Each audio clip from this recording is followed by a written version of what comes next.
ইমাম আহমদ ইবনে হাম্বল বলেছেন, আমি হাদিস সংগ্রহ করার জন্য মিশরে গেলাম। যাওয়ার পরে এমন শীতের রাত, এশার নামাজ পড়ে আমি যেই না মসজিদের বারান্দায় অপেক্ষা করছি, আজকে তো হাদিসটা আমি নিতে পারি নাই, আগামীকালকে হাদিসটা সংগ্রহ করে তারপরে যাব। শীতের রাত্রে কনকনা শীত, চিন্তা করছেন মসজিদে কোন রকম রাতটা পার করে দেব। মসজিদের মধ্যে বসে আছেন, বসে বসে সকলের নামাজ পড়া যখন শেষ, মসজিদের মুয়াজ্জিন যখন দরজা লাগাইছে, লাগানোর সময় এসে বলতেছে, ও মুসাফির, এই মসজিদে মুসাফিরদের রাত্রে থাকার ব্যবস্থা নাই, আপনাকে মসজিদ থেকে বের হতে হবে। সে চেনে নাই যে এটা ইমাম ইবনে আহমদ ইবনে হাম্বল, দুনিয়ার শ্রেষ্ঠতম মুহাদ্দিসদের একজন। সে চিনতে না পেরে তাকে যেই না বের করে দিছে, ইমাম আহমদ ইবনে হাম্বল দেখেছেন সামনে তাকায় একটা রুটির দোকান দেখা যায়, যেখানে একটু আগুন জ্বলতেছে। আমি যাই তো অন্তত পক্ষে শীতের দিনে আগুনের তাপে আশপাশটা গরম থাকবে, ওইখানে যে একটু অপেক্ষা করি, রাতটা তো কোনো রকম পার করতে হবে। যেই না তিনি ওই দোকানে গেছেন, যাওয়ার পরে চুপচাপ বসে আছেন, তাকায় তাকায় দেখতেছেন রুটি বানাচ্ছে, বেলতেছে, সেঁকতেছে, পরিবেশন করছে একটা তরুণ যুবক। কিন্তু লক্ষ্য করে দেখেছেন ঘন্টাখানিক তার দিকে তাকায়া, যতক্ষণ ওই যুবক কাজ করে মুখ কোনো সময় বন্ধও থাকে না, মুখটা শুধু বিড় বিড় বিড় বিড় বিড় বিড় করতে থাকে। অনেকক্ষণ দেখার পরে ওই যুবকও খেয়াল করছে একজন মুসাফির খাবারের অর্ডার করে না, কিন্তু বসে আছে। জিজ্ঞাসা করছে, ওহে মুসাফির, কোথা থেকে এসেছেন, কেনই বা এখানে বসে আছেন? বলেছেন, আমি এসেছি অনেক দূর থেকে ভাই, মসজিদে থাকতে চেয়েছিলাম, থাকার ব্যবস্থা নাই, তোমার ওই উষ্ণতায় একটু রাতটা পার করতে চাই, সকালবেলা আবার আমার কাছে আমি বেরিয়ে যাব। এই কথার হতে হতে একটু মহব্বত তৈরি হয়েছে। সাথে সাথে ইমাম আহমদ ইবনে হাম্বল যুবককে জিজ্ঞাসা করছেন, যুবক, অনেকক্ষণ বসে আছি আর তোমার দিকে তাকায় আছি, আমি একটা কথা তোমাকে জিজ্ঞাসা করতে চাই, কিছু যদি না মনে করো বলেন। মুসাফির বলে, আমি আসার পর থেকে দেখেছি রুটির খামির তুমি বানাও, রুটিটাও তুমি বেলো, রুটিটাও তুমি সেঁকো, আবার যখন কাস্টমার আসে তার কাছে পরিবেশনও করো, কিন্তু সব সময় তোমার মুখ বন্ধ থাকে না, মুখটা বিড়বিড় করে কি জানি বলতেই থাকো। তুমি কি হাফেজ নাকি কি পড়ো তুমি? বলে, না না মুসাফির, আমি হাফেজ নই, তবে আমি একটা আমল করি, যতক্ষণ আমি থাকি অন্যের সাথে কথা বলতে না হয়, আমি সব সময় কেবল পড়তেই থাকি আস্তাগফিরুল্লাহাল আযীম আল্লাযী আতুবু ইলাইহি লা হাওলা ওয়ালা কুওয়াতা ইল্লা বিল্লাহ। সাথে সাথে যুবক বলতেছে, মুসাফির জানেন আমি যে এই কথাটা বলি সবসময়, এটাতে আমার কি লাভ হয়? বলে, আমি কেমনে জানবো ভাই, জীবনের প্রথম তোমার সাথে দেখা, কেমনে জানবো? বলে, মুসাফির শুনেন, আমি যে এই আমলটা করি সব সময়, এই আমল করার দ্বারা রব্বুল আমিন আমাকে এমন একটা ইজ্জত দিয়েছেন, আমি আল্লাহর কাছে কোনো বিষয়ে যদি প্রার্থনা করি, কোনো বিষয়ে যদি আল্লাহর কাছে দোয়া করি, আল্লাহর কাছে দোয়া করতে দেরি, কবুল হতে এক মুহূর্ত দেরি হয় না। তবে মুসাফির, একটু বাড়াবাড়ি করে ফেলছি, একটু বেশি বলে ফেলছি, একটা বিষয় তবে একটু ভিন্ন। কি বিষয়? বলে, তবে এতদিন পর্যন্ত যা দোয়া করেছি সব কবুল, কেবল আমার একটা দোয়া এখন পর্যন্ত কবুল হয় নাই। বলে, সব কবুল, একটা কবুল না? বিরাট ব্যাপার তো, কি কবুল না? বলে, আমার বাড়িতে একজন বৃদ্ধা মা আছেন, ওই মায়ের সেবা যত্ন আমাকে করতে হয়, খাওয়াতে হয়, ঔষধ দিতে হয়, ঘর থেকে বের করতে হয়, ঘরে দিয়ে আসতে হয়, এই জন্য আমি দূরের পথ সফর করতে পারি না। কিন্তু আমার মনের মধ্যে আল্লাহর কাছে বিরাট একটা দাবি দিয়ে রাখছি, আল্লাহ, তোমার যুগ শ্রেষ্ঠ একজন মুহাদ্দিস আছেন যিনি মদিনায় থাকেন, তোমার হাদিসে নববীর খেদমত করেন, আল্লাহ জীবনে একবার অন্তত পক্ষে ইমাম ইবনে আহমদ ইবনে হাম্বলকে আমাকে দেখা করায়। ও মুসাফির শোনো রে ভাই, সব দোয়া কবুল হয়েছে বলছি, কিন্তু একটা দোয়া আমার কবুল হয় নাই। এই কথা শোনার সাথে সাথে আহমদ ইবনে হাম্বল দাঁড়ায় গেছেন, লাফ দিয়ে আল্লাহু আকবার বলে বলছেন, যুবক, তোমার কথার ব্যাপারে আমার কিছু সন্দেহ মানুষ মাত্র হয়, কিন্তু এখন আর কোনো সন্দেহ নাই যে তোমার সব দোয়াই কবুল হয়। যুবক বলে, কেমনে আপনি বুঝলেন? বলে, শোনো, তুমি এতদিন পর্যন্ত যা দোয়া করছো সব কবুল, আর আল্লাহর কাছে বলেছো, আল্লাহ একবার মদিনায় নিয়ে আমাকে আহমদ ইবনে হাম্বলকে দেখায়, কিন্তু আল্লাহ তোমাকে এত পছন্দ করেন, এমন কবুল করেছেন, এই শীতের রাত্রে আল্লাহ তোমার দোয়া কবুল করে আহমদ ইবনে হাম্বলকে তোমার রুটির দোকানে হাজির করছে। মুস্তাজাবুদ দাওয়া, দোয়া করলেই কবুল হয়। কত কথা বলে, কত গল্প মারে, আজে বাজে কথা বলে, সুযোগ পাইলে ফালতু আলাপ করে, গান শুনি, কিন্তু মুখ দিয়ে আস্তাগফিরুল্লাহাল আযীম আল্লাযী আতুবু ইলাইহি। মেশিন চালাচ্ছি, কাজ করতেছি, আয়রন করতেছি, বাড়ির থেকে বেরিয়ে গেছি, ফিরতেছি, যেদিকেই আপনার চিন্তা থাক, জবটা যদি আপনার মুখের মধ্যে এই তাসবিহগুলা থাকে, আল্লাহর কাছে বান্দাটা জাকিরিন হিসাবে লেখা হয়। আর আল্লাহর বান্দা এরপরে দোয়া করে, দোয়া করার সাথে সাথে বান্দার দোয়া কবুল হয়। আমার সাভারের মুসলমানরা কেমন আছেন ভাই?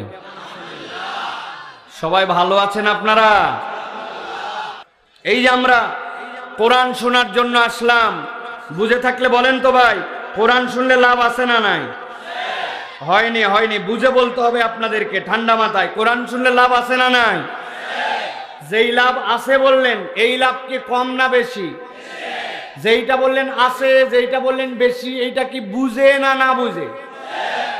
জি না, অধিকাংশই দেখবেন এখনই যদি একজন ধরি ভাই চিল্লায় বলছেন বুঝে, কি বুঝে আপনি বুঝছেন যে এত লাভ আর এত বেশি? বলবে হুজুর আমি বলিনি। আছে না এই পার্টির লোক ভাই?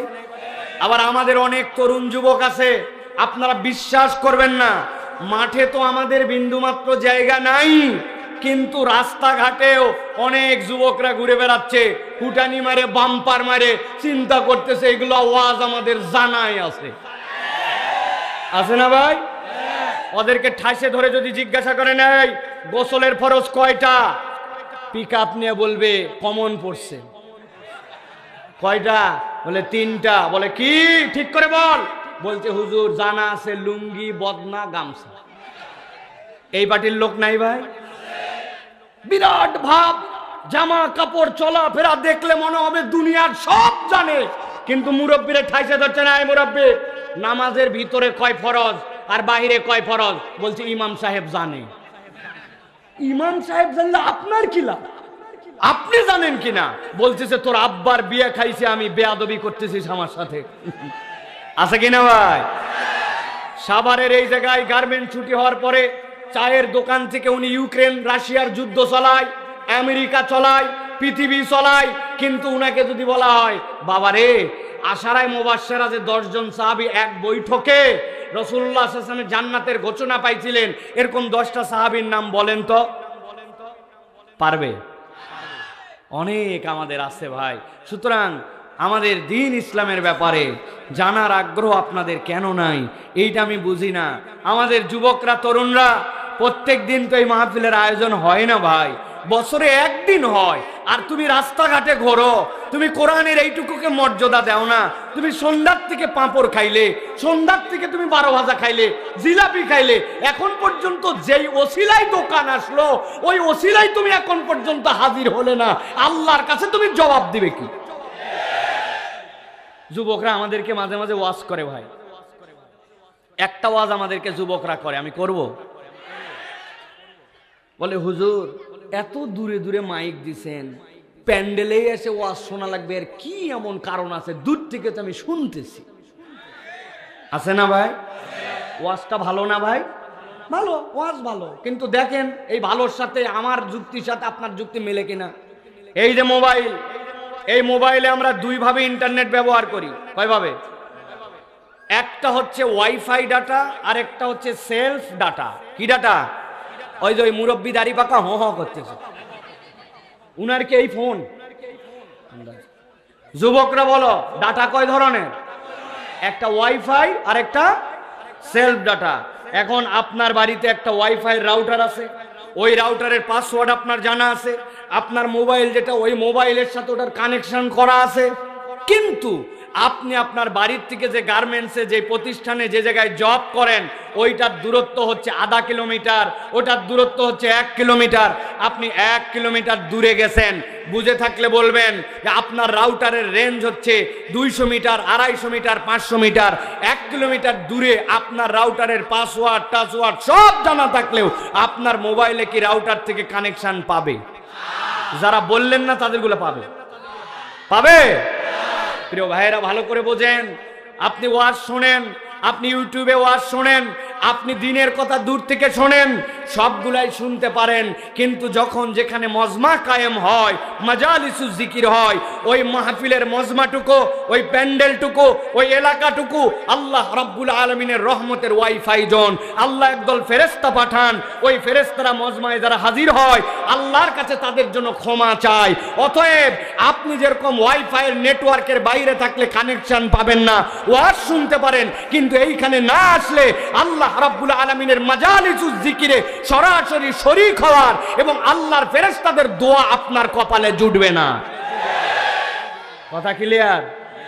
আর কোনোদিন বুঝানো লাগবে এটা না। কিন্তু প্রিয় ভাইরা, এই কোরআন শুনতে আসলে আমাদের জন্য কিছু লাভ আছে, ঠিক কিনা? কিন্তু আমরা জানি না। আজকে একটু জানার চেষ্টা করে দেখেন তো আল্লাহ কি বলছেন।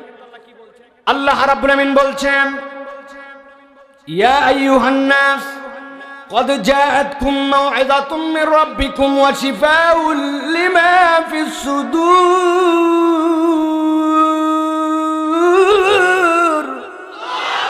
আমার রব্বুল আমিন বলছেন, ও আমার হাবিব, আপনি কিয়ামত পর্যন্ত মানুষের কাছে জানায় দেন, ইয়া আইয়ুহান নাস, দুনিয়ার যত মানুষ তোমাদের কাছে বলা হলো, কদ জাআতকুম মাউইযাতুম মির রাব্বিকুম, আল্লাহর পক্ষ থেকে তোমাদের কাছে একটা মাউইযা এসেছে, ওয়াজ এসেছে, আল্লাহর পক্ষ থেকে তোমাদের কাছে একটা প্রেসক্রিপশন এসেছে।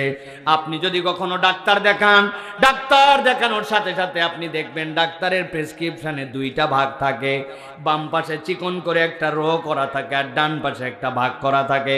বাম পাশের রোর মানেটা আপনি বোঝেন না, কিন্তু ডাক্তার আপনার রোগের বৃত্তান্ত শুনে শুনে সেখানে কি কি আপনার রোগ তার ইন্ডিকেশন করেছে, আর ডান পাশে আপনার জন্য যে প্রেসক্রিপশন করে দিয়েছে, খেয়াল করলে দেখবেন ওই প্রেসক্রিপশনের মধ্যে ঔষধের নাম, ঔষধের পাওয়ার, ঔষধটা দিনে কয়বার খাবেন আর ঔষধটা কতদিন পর্যন্ত আপনার চলবে, এইটা ওই ডান পাশে প্রেসক্রিপশনের মধ্যে লেখা থাকে, ঠিক কিনা?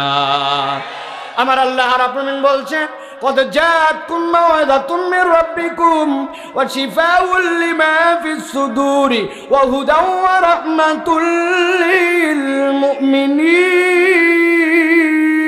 للمؤمنين। এই দুনিয়ার মানুষ, আমি রব্বুল আমিন তোমার জন্য যেই কোরআন দিলাম, ওই কোরআনকে আমি রব্বুল আমিন বললাম মাউইযা, এইটা আল্লাহর পক্ষ থেকে তোমার জন্য প্রেসক্রিপশন।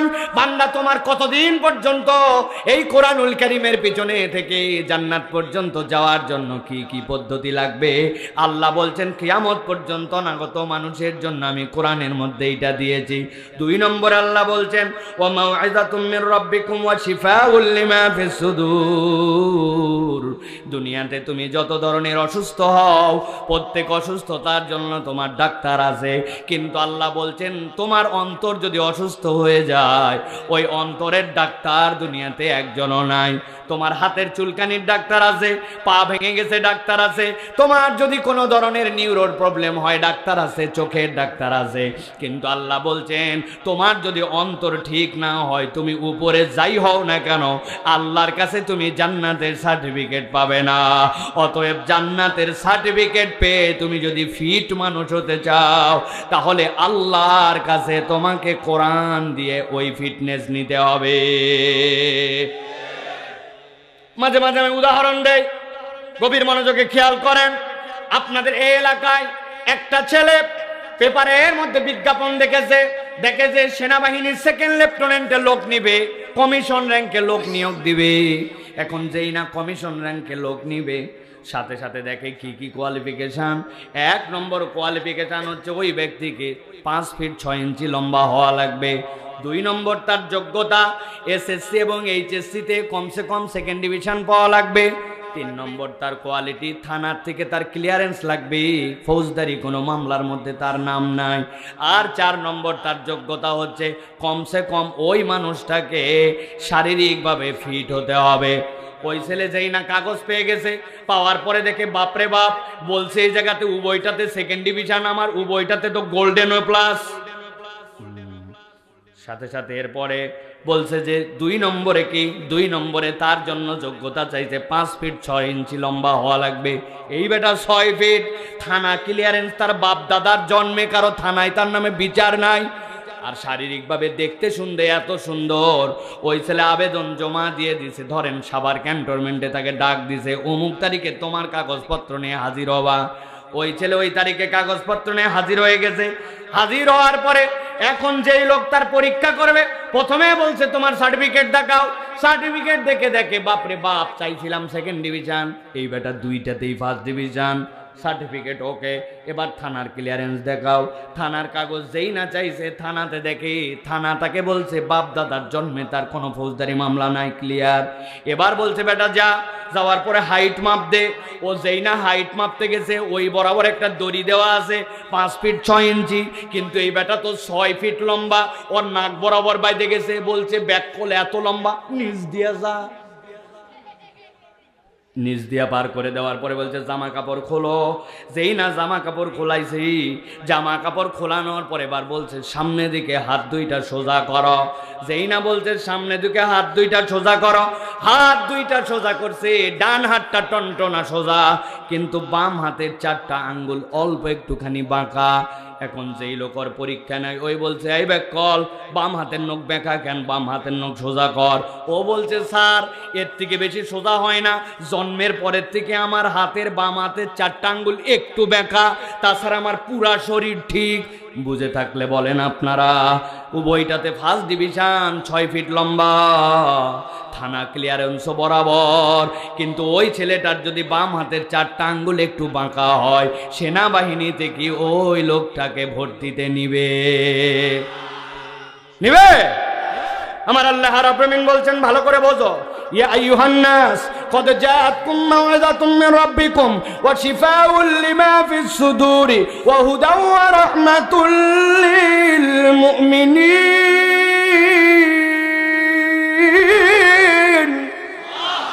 এই দুনিয়ার মানুষ, আমি রব্বুল আমিন বললাম, নবী আপনি জানাই দেন, ইজা সলুহাত সলুহাল জাসাদু কুল্লু ওয়া ইজা ফাসাদাত ফাসাদাল জাসাদু কুল্লু। তুমি দেখতে যেমনই হও না কেন, তোমার অন্তর যদি ঠিক না হয়, আল্লাহর কাছে তোমার কোনো দাম নাই। আর তোমার বাহিরের অবস্থা যেমনই হোক না কেন, আল্লাহর কাছে যদি একবার অন্তর ঠিক করে যেতে পারো, আমি আল্লাহ বললাম এইটাই তোমার জান্নাতের জন্য যাওয়ার সার্টিফিকেট হবে। আর জান্নাতে যাওয়ার এই সার্টিফিকেট অর্জন করার জন্য আল্লাহ বলছেন কোরআন ছাড়া আর কোনো বিকল্প নাই।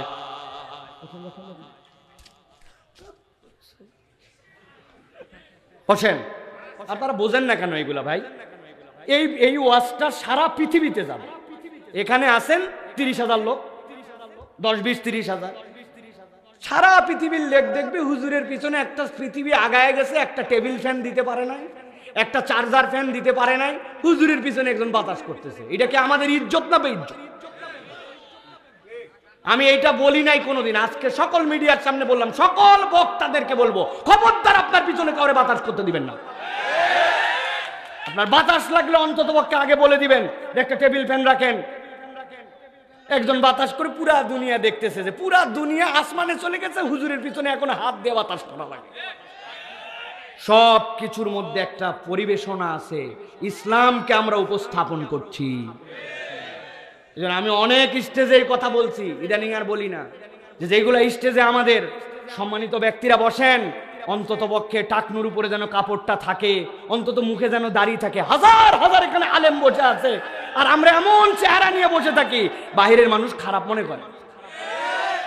চ্যাংরা প্যাংরা যেগুলো লিডার, এগুলো না হয় বাদ দিলে হয়, কিন্তু যেগুলো মুরব্বী হয়ে গেছেন, কবে দাঁড়িয়ে রাখবে না? রাগ করেন না, রাগ করেন না, কথা বলে ঠিক ঠিক বলেন কেন? চুপ করেন, চুপ করেন। এগুলো আমাদের সৌন্দর্যের ইন্টারনাল কথা, এগুলো একটাও নেটে যাবে না, এরা কেটে ফেলবে।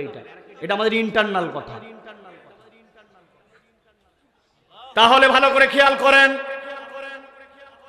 দুইটা জিনিস গেল। 1 নম্বরে হচ্ছে কোরআন আমাদের জন্য প্রেসক্রিপশন, মনে থাকবে। 2 নম্বরে বলেছি কোরআন আমাদের জন্য হৃদয়ের ডাক্তারি। আল্লাহ এরপরে বলতেছেন কোরআন আরো একটা কল্যাণ তোমাদের জন্য করে, ওয়াহুদাউ ওয়া রাহমাতুল লিল মুমিনিন।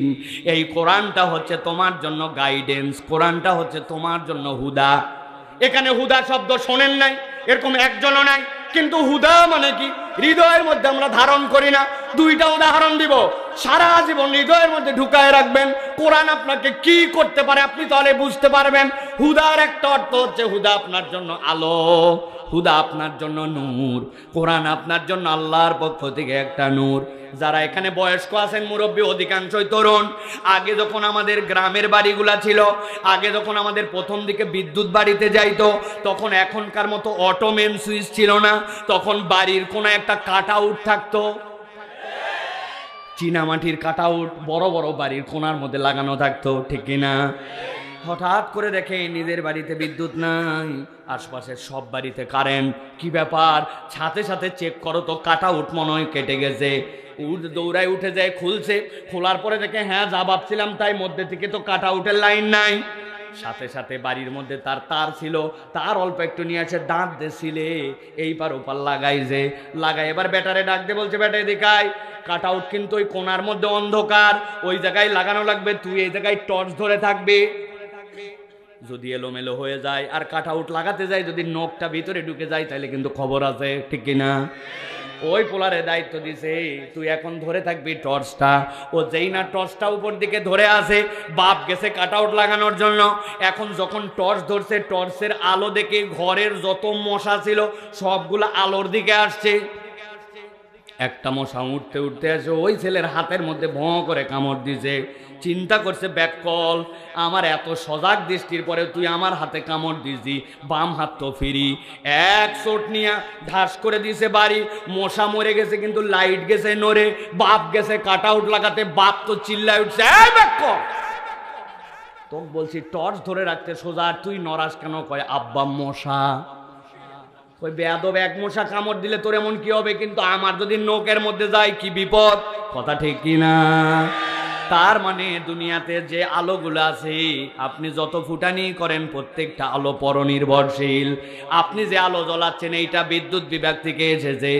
বিদ্যুৎ বিভাগ কোনো না কোনোভাবে সেই কারেন্ট উৎপাদন করে, আলোর একটা নির্ভরশীলতা আছে।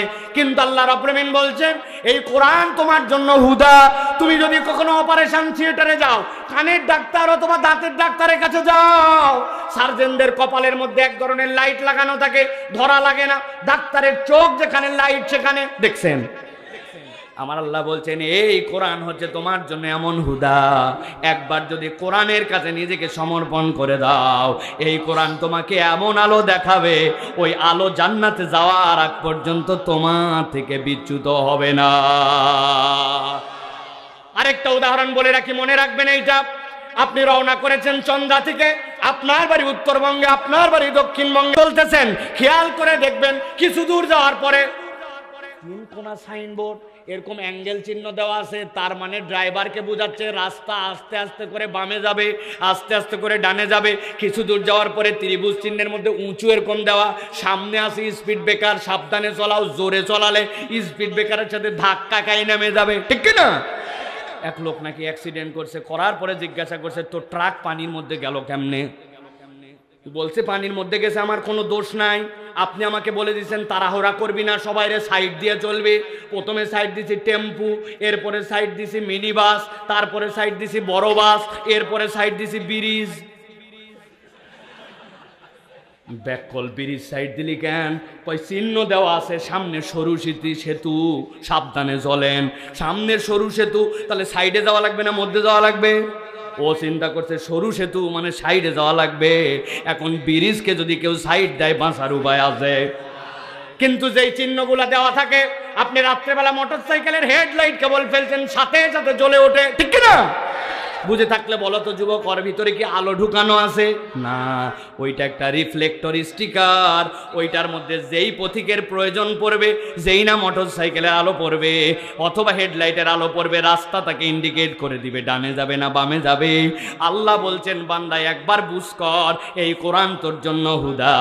তোকে কত দূর পর্যন্ত যেতে হবে, কোথায় যে থেমে যেতে হবে, কোন কথা বলতে পারিস, কোন সম্পর্ক রাখতে পারিস, কার পক্ষে স্লোগান দিতে পারিস, কাকে স্লোগান বিবর্জন করে দিতে পারিস। আল্লাহ বলতেছেন আমি রব্বুল আমিন কোরআনের মধ্যে তোর জন্যই হুদা দিলাম, আর আমি রব্বুল আমিন জানায় রাখলাম ও রাহমাতুল লিল মুমিনিন। এই কোরআন হচ্ছে ইমানদারদের জন্য রহমত, এই দুনিয়াতেও তার জন্য রহমত, কবরেও তার জন্য রহমত, ওই মিজানের পাল্লাতেও তার জন্য রহমত।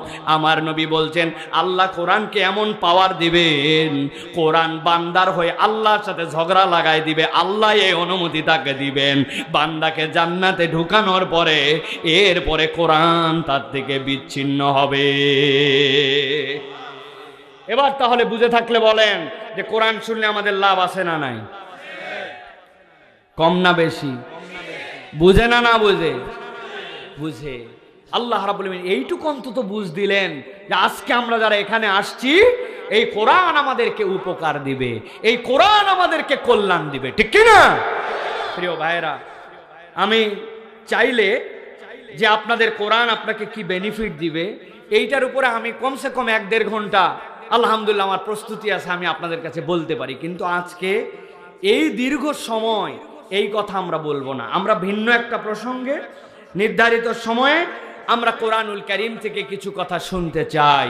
আল্লাহ রাব্বুল আমিন যেন আমাদেরকে যে কথা শুনলে, যে কথা আমাদের হৃদয়ের মধ্যে আল্লাহর পক্ষ থেকে দিলে আমাদের দুনিয়া আখেরাতে কল্যাণ হয়, এরকম কথা যেন আল্লাহ আমাদেরকে বোঝার বলার তৌফিক দান করেন। রব্বুল আলামিন আমাদেরকে একটা পরিবেশ দিয়েছেন, কিছুদিন আগেও আমাদের মাঝে এরকম পরিবেশ ছিল না, ঠিক কিনা ভাই?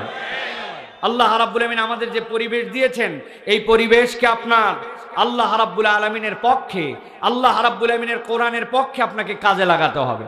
শুধুমাত্র মাহফিলে আসলাম, রাজনৈতিক সমাবেশের মতো শুধুমাত্র গরম করলাম আর চলে গেলাম, এতে আমাদের দুনিয়া আখেরাতে কোনো বেনিফিট হবে না। এই জন্য প্রিয় ভাইয়েরা, কোরআনুল কারীমের আলোকে আমাদের জীবন গঠন করতে হবে, কোরআন থেকে আমাদের কিছু কথা বাড়িতে নিয়ে যেতে হবে। রাজি আছেন আপনারা?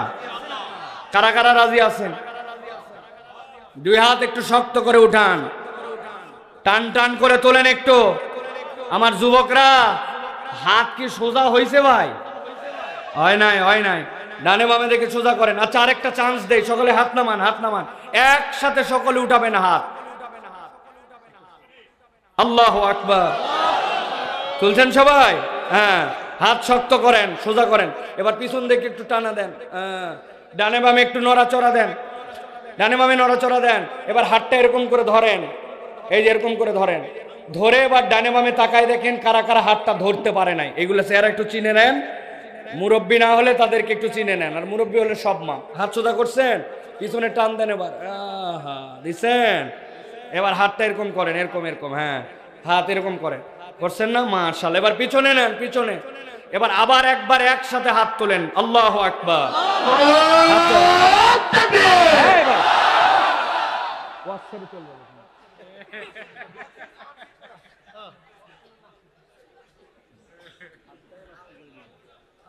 সোজা করেন।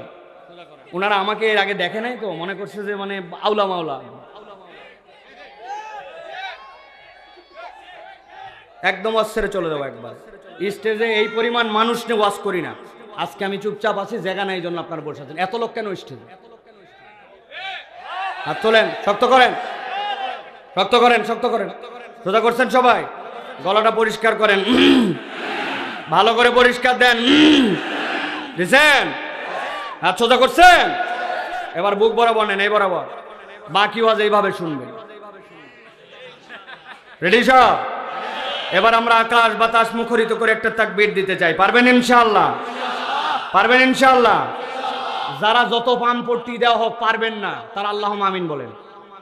এই জায়গা আছে, আগেই বলছে ওনারা পারবে না। পারবেন যারা, তারা বলেন আল্লাহুম্মা আমিন। এই সাদা গেঞ্জি ভাই, এইটা কি? হ্যাঁ এরকম না, তুমি না আমার দলের লোক রে ভাই। রেডি? রেডি হবে ইনশাআল্লাহ? পারবেন ইনশাআল্লাহ? দেখে আমরা জানাতে চাই। আমি আস্তে করে দিব, আপনারা ফাটায় দেবেন ইনশাআল্লাহ। পারবেন ইনশাআল্লাহ? আমার না ফেব্রুয়ারি 28 তারিখ পর্যন্ত মাহফিল, আপনাদের তো আজকের পরে আবার কবে মাহফিল আল্লাহ জানে, ঠিক না ভাই? এই জন্য আজকে একটা হিম্মত করে গলা ফাটায় দিতে চাই। পারবেন ইনশাআল্লাহ? দেখে আমি আস্তে, আপনারা জোরে। রেডি সবাই? লিল্লাহে তাকবীর,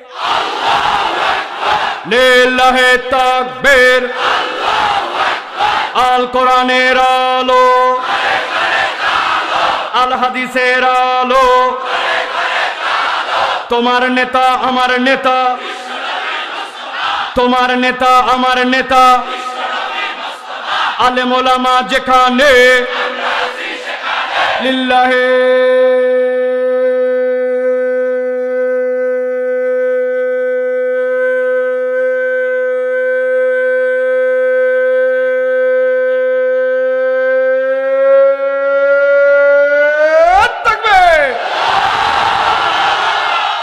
আলহামদুলিল্লাহ বলেন। শয়তান আছে আর চন্দ্রাপার, ঠিক কিনা? কারণ আল্লাহু আকবারের স্লোগান শয়তান পছন্দ করে না। আল্লাহু আকবারের স্লোগান দিলে শয়তান হাওয়া মারতে মারতে বিদায় হয়। দুনিয়াতেও অনেকে আল্লাহু আকবারের স্লোগান পছন্দ করতে পারে না। সব দলের স্লোগানে আল্লাহু আকবার নাই। দুনিয়াতে আল্লাহু আকবারের স্লোগান পছন্দ করে না। ভালো করে জেনে রাখবেন, এরা শয়তানের খালাতো মামাতো ভাই। আল্লাহু আকবারের স্লোগান কোনো দলীয় স্লোগান নয়, কোনো পার্টির স্লোগান নয়, কোনো গোষ্ঠীর স্লোগান নয়। আল্লাহু আকবারের স্লোগান ইমানদারের স্লোগান।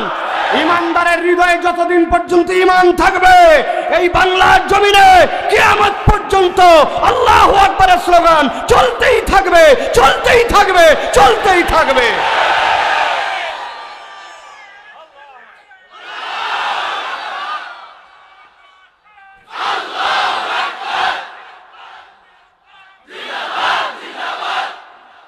আলহামদুলিল্লাহ বলেন। অলসতা গেছে না ভাই? অনেকে মনে করছিল যাই কি বাড়ি, যাই কি না, আর সেইগুলা যাতে যাবে না অন্তত পক্ষে আধা ঘন্টা, ঠিক কিনা? প্রিয় ভাইয়েরা, আজকে জুমার রাত, আমরা দীর্ঘ সময় কথা বলবো না। আপনারা দেখেছেন বাংলাদেশের ভাগ্যাকাশে যে নতুন সূর্যোদয় আমরা দেখতে পাচ্ছি। এই সূর্যোদয়ের পরে কতকগুলি কুচক্রী মহল এই বাংলাদেশে নানান ধরনের ষড়যন্ত্রের জাল বিছায় রেখেছে।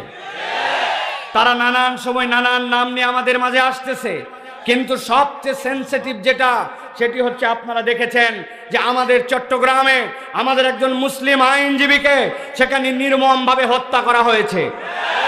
আমরা মুসলমানরা বলেছি, চট্টগ্রামের মানুষ যদি রাগ করে সবাই থুতু ফেলে দিত, অথবা চট্টগ্রামের যত মুসলমান সবাই মিলে যদি ইচ্ছা করে প্রস্রাব করে দিত, তাহলে এই সকল চক্রান্তকারী এবং তাদের বীজ ভেসে চলে যেত। কিন্তু আমরা তাদেরকে শান্ত থাকতে বলেছি। আমরা বলেছি বিচার এখন সরকারের কোর্টে, আপনি ঠিকঠাক মতো ইনসাফ মতো বিচার করেন, কেননা 16-17 কোটি মুসলমান রেফারির ভূমিকায় আপনাদেরকে দেখতেছে। আপনারা যদি ভুল করেন, বাঁশি বাজায়া লাল কার্ড দেখায়া আপনাদেরকেও বিদায় করে দিতে বাংলার তৌহিদি জনগণ সময় নেবে না। এই জন্য আমরা কোনো উগ্রতা দেখাই নাই, আমরা কোনো সম্প্রীতির বাইরে কখনো আসি নাই। আমরা তোমাদের মন্দির পাহারা দিয়েছি মূর্তি পাহারা দেওয়ার জন্য নয়, সম্প্রীতি রক্ষা করার জন্য। কিন্তু আমরা দেখেছি 17 কোটি মুসলমানদেরকে শুধু সবক দেওয়া হয় সম্প্রীতি রক্ষা করো, আর তাদেরকে কেবলমাত্র বলা হয় তোমরা যা ইচ্ছা তাই করো। বেশি দিন ধৈর্যের বাঁধ টিকে থাকবে না। অতএব বাঁধ টিকে রাখতে চাইলে সুষ্ঠুভাবে এই ঘটনার অচিরেই বিচার করতে হবে। আপনারা খেয়াল করলে দেখবেন 47-এর স্বাধীনতা, যেটা আমাদের প্রকৃত স্বাধীনতা, ওই স্বাধীনতা নিয়ে একদল কথা বলে না। বাংলাদেশে আজকে আপনার একটু জমি আছে, আপনি জমিদারিতে আপনার জমিতে আপনার রেজিস্ট্রি হয়। আপনি কি জানেন ওই 47-এর স্বাধীনতার আগে এই বাংলাদেশে শেরে বাংলা একে ফজলুল হক অবিভক্ত বাংলার যখন তিনি প্রধানমন্ত্রী ছিলেন, জমিদারি প্রথা তিনি প্রথম বিলুপ্ত করে আপনার আমার ওই দাদাদের আর এই আমাদের দুই পারের মানুষেরই জমির মধ্যে আমাদের নামটা লিখেছিলেন ওই শেরে বাংলা একে ফজলুল হক। উনি চেয়েছিলেন উভয় বাংলা মিলায় একটা বাংলা হোক।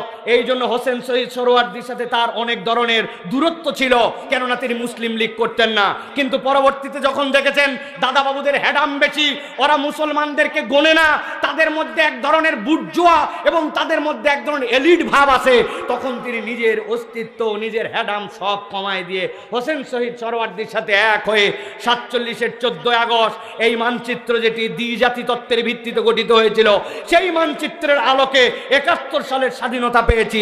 সেই মানচিত্রের আলোকে আমরা ফ্যাসিস্টদেরকে সরাই দিয়ে এখন আমরা একটা অভ্যুত্থান করেছি। সুতরাং যারা 47-এর মানচিত্রকে অস্বীকার করতে চায় তারাই প্রকৃতার্থে এদেশের মধ্যে অন্যায় অনাচার করতে চায়, অপর রাষ্ট্রের ইন্ধনে তারাই এদেশকে অশান্ত করতে চায়, ঠিক না? অতএব চিনে নিতে হবে কে আপনার বন্ধু আর কে আপনার দুশমন। কিচ্ছু জানে না, ইতিহাস সম্পর্কে কোনো ধারণা নাই। তরুণ, এই দেশের ভবিষ্যৎ তোমার আমার হাতে। কেননা মুরব্বীদের বয়স হয়েছে। এখন আমরা যদি আমাদের দেশের পক্ষে না থাকি, আমরা যদি আমাদের দেশের পক্ষে কথা না বলি, তাহলে নিশ্চয় বিপদ কত বড় হবে সেটা আমরা কল্পনাও করতে পারবো না। আপনারা দেখেছেন, গতকালকেও আপনারা দেখেছেন সার্জিস এবং আমাদের প্রিয় হাসানাতকে তাদেরকে বারবার গাড়ি চাপা দিয়ে হত্যা করার চেষ্টা করা হয়েছে। আপনারা জানলে অবাক হবেন, পৃথিবীতে 3 দেশের গোয়েন্দা। একটা হচ্ছে আমেরিকান গোয়েন্দা। তারা যখন কাউকে টার্গেট করে তখন তাদের টার্গেটের পদ্ধতি হচ্ছে শুট করা। শুট করা মানে কি? কিল করে দেওয়া। তাদেরকে এমন জায়গা থেকে তারা তাক করে, স্নাইপার, আপনি কল্পনাও নিতে পারবেন না, তাদেরকে শুট করে শেষ করে ফেলে। আরেকটা গোয়েন্দা যারা ইসরায়েলি মোসাদ, এদের টার্গেট হচ্ছে এরা বিস্ফোরক কোনো জায়গায় দিয়ে টাইম বোমের মতো করে রেখে, আপনি কল্পনাও করতে পারবেন না 3 মাস আগে যেই বাড়ি ওই হামাসের ইসমাইল হানিয়ার জন্য সিলেক্ট করা ছিল, 3 মাসের তারও আগে সেখানে তারা নিজস্ব পদ্ধতিতে বোমা ফিট করে সেখানে তারা ইসমাইল হানিয়া সহ চেজার বিস্ফোরণ করে লেবাননে মানুষকে মেরেছে। আর একটা নাম নিচ্ছি না, আরেকটা গোয়েন্দা সংস্থা আছে যারা স্যাবলা, ওরা এইগুলা করে না, কিন্তু ওরা গাড়ি চাপা দিয়া, গাড়ি অ্যাক্সিডেন্ট করায়া বহু মানুষকে দুনিয়ার থেকে বিদায় করছে। এটা তাদের টার্গেট কিলিং এর অংশ। আমাদের গাড়ি অ্যাক্সিডেন্ট করেছিল, আপনারা জানেন, আল্লাহ রাব্বুল আলামিন হেফাজত করেছেন। তবে আমরা একটা কথা বলি ভাই, মাকারু ওয়া মাকারাল্লাহ ওয়াল্লাহু খায়রুল মাকিরিন। তুমিও কৌশল করো, আল্লাহও কৌশল করেন। আল্লাহ যদি চান তাহলে কখনো আল্লাহর কৌশলের উপরে কারো কৌশল বিজয়ী হবে না। মুসলমানরাই শেষ হাসি ইনশাআল্লাহ হাসবে, ঠিক কি না? কিন্তু তার জন্য তো আমার ভিতরে ঈমান দরকার, তার জন্য তো আমার ভিতরে খালি হইচই নয়, কোরআনের তালিম দরকার। আমার জীবনে একটা পরিবর্তন দরকার। যেই লোক দাঁড়ায়া মুতে এশার নামাজ না পড়ে ফজর পড়বে না, এখানে এসে স্লোগান দিচ্ছে, বলেন তো এই লোক দিয়ে কি হবে? কি হবে ভাই? কিচ্ছু হবে না। এই জন্য বলবো আমাদের তালিম তারবিয়াত লাগবে, ঠিক না? আমি আপনাদের কাছে নির্ধারিত একটা সূরা থেকে নির্ধারিত একটু কথা বলতে চাই।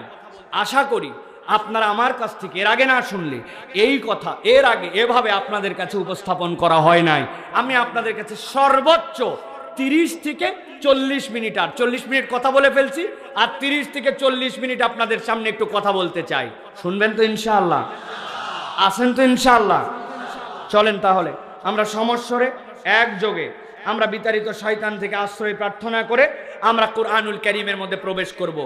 একটা জবানও বন্ধ থাকবে না, কাছে দূরে ঘরে বাড়িতে যেখানে মাইকের শব্দ যাচ্ছে সকলে আমার সাথে একসাথে পড়েন, আউযু বিল্লাহি মিনাশ শাইতানির রাজীম, বিসমিল্লাহির রাহমানির রাহিম, ওয়াতলু আলাইহিম নাবা আল্লাযী আতাইনাহু আয়াতিনা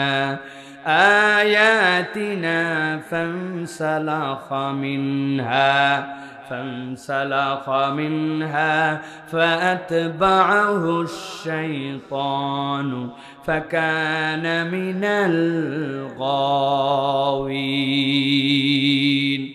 আমার আল্লাহ রাব্বুল আমিন আমার প্রিয় নবী মুহাম্মদুর রাসূলুল্লাহ সাল্লাল্লাহু আলাইহি সাল্লামকে বলতেন, ও আমার হাবিব, আপনার প্রতি আমি এখন যে ওহী দিচ্ছি, আপনার প্রতি দায়িত্ব হলো আপনি এই ওহীটা আপনার উম্মতের কাছে তেলাওয়াত করে শোনান, তাদের কাছে আপনি এটা তেলাওয়াত করে জানায় দেন। মুফাসসিরিনে কেরাম ব্যাখ্যা করছেন, আল্লাহ কোরআনে অনেক জায়গাতে নবীকে বলেছেন কুল, হে নবী আপনি বলুন। অনেক জায়গায় নবীজিকে বলা হয়েছে মানুষের কাছে বার্তা পৌঁছায় দেওয়ার জন্য, কিন্তু রব্বুল আমিন এই জায়গাতে কেন ওয়াতলু বললেন, আপনি তেলাওয়াত করলেন কেন বললেন? মুফাসসিররা ব্যাখ্যা করছেন, ইব্রাহিম আলাইহিস সালাম আর ইসমাইল আলাইহিস সালাম মিলে যখন খানায় কাবা নির্মাণ করলেন, খানায় কাবা নির্মাণ করার পরে ইব্রাহিম আলাইহিস সালাম আল্লাহর কাছে দোয়া করলেন, وَإِذْ يَرْفَعُ إِبْرَاهِيمُ الْقَوَاعِدَ مِنَ الْبَيْتِ وَإِسْمَاعِيلُ رَبَّنَا تَقَبَّلْ مِنَّا إِنَّكَ أَنْتَ السَّمِيعُ الْعَلِيمُ। আয় রব, আমি আর ইসমাইল মিলে খানায় কাবার প্রাচীর দাঁড় করিয়েছি, আপনি এটাকে কবুল করে নেন। মুফাসসিররা বলছেন আল্লাহর কাছে এইটুক বলেছেন, কিন্তু আল্লাহ রব্বুল আমিন ইব্রাহিম আলাইহিস সালামের অন্তরে এমন নিয়ামত ঢেলে দিলেন, ওইটার কারণে ইব্রাহিম আলাইহিস সালাম এমন একটা দোয়া করলেন, আল্লাহর ঘর টিকে থাকবে এমনি এমনি নয়, আল্লাহর ঘর টিকে থাকার জন্য আল্লাহ একটা পদ্ধতি দান করলেন।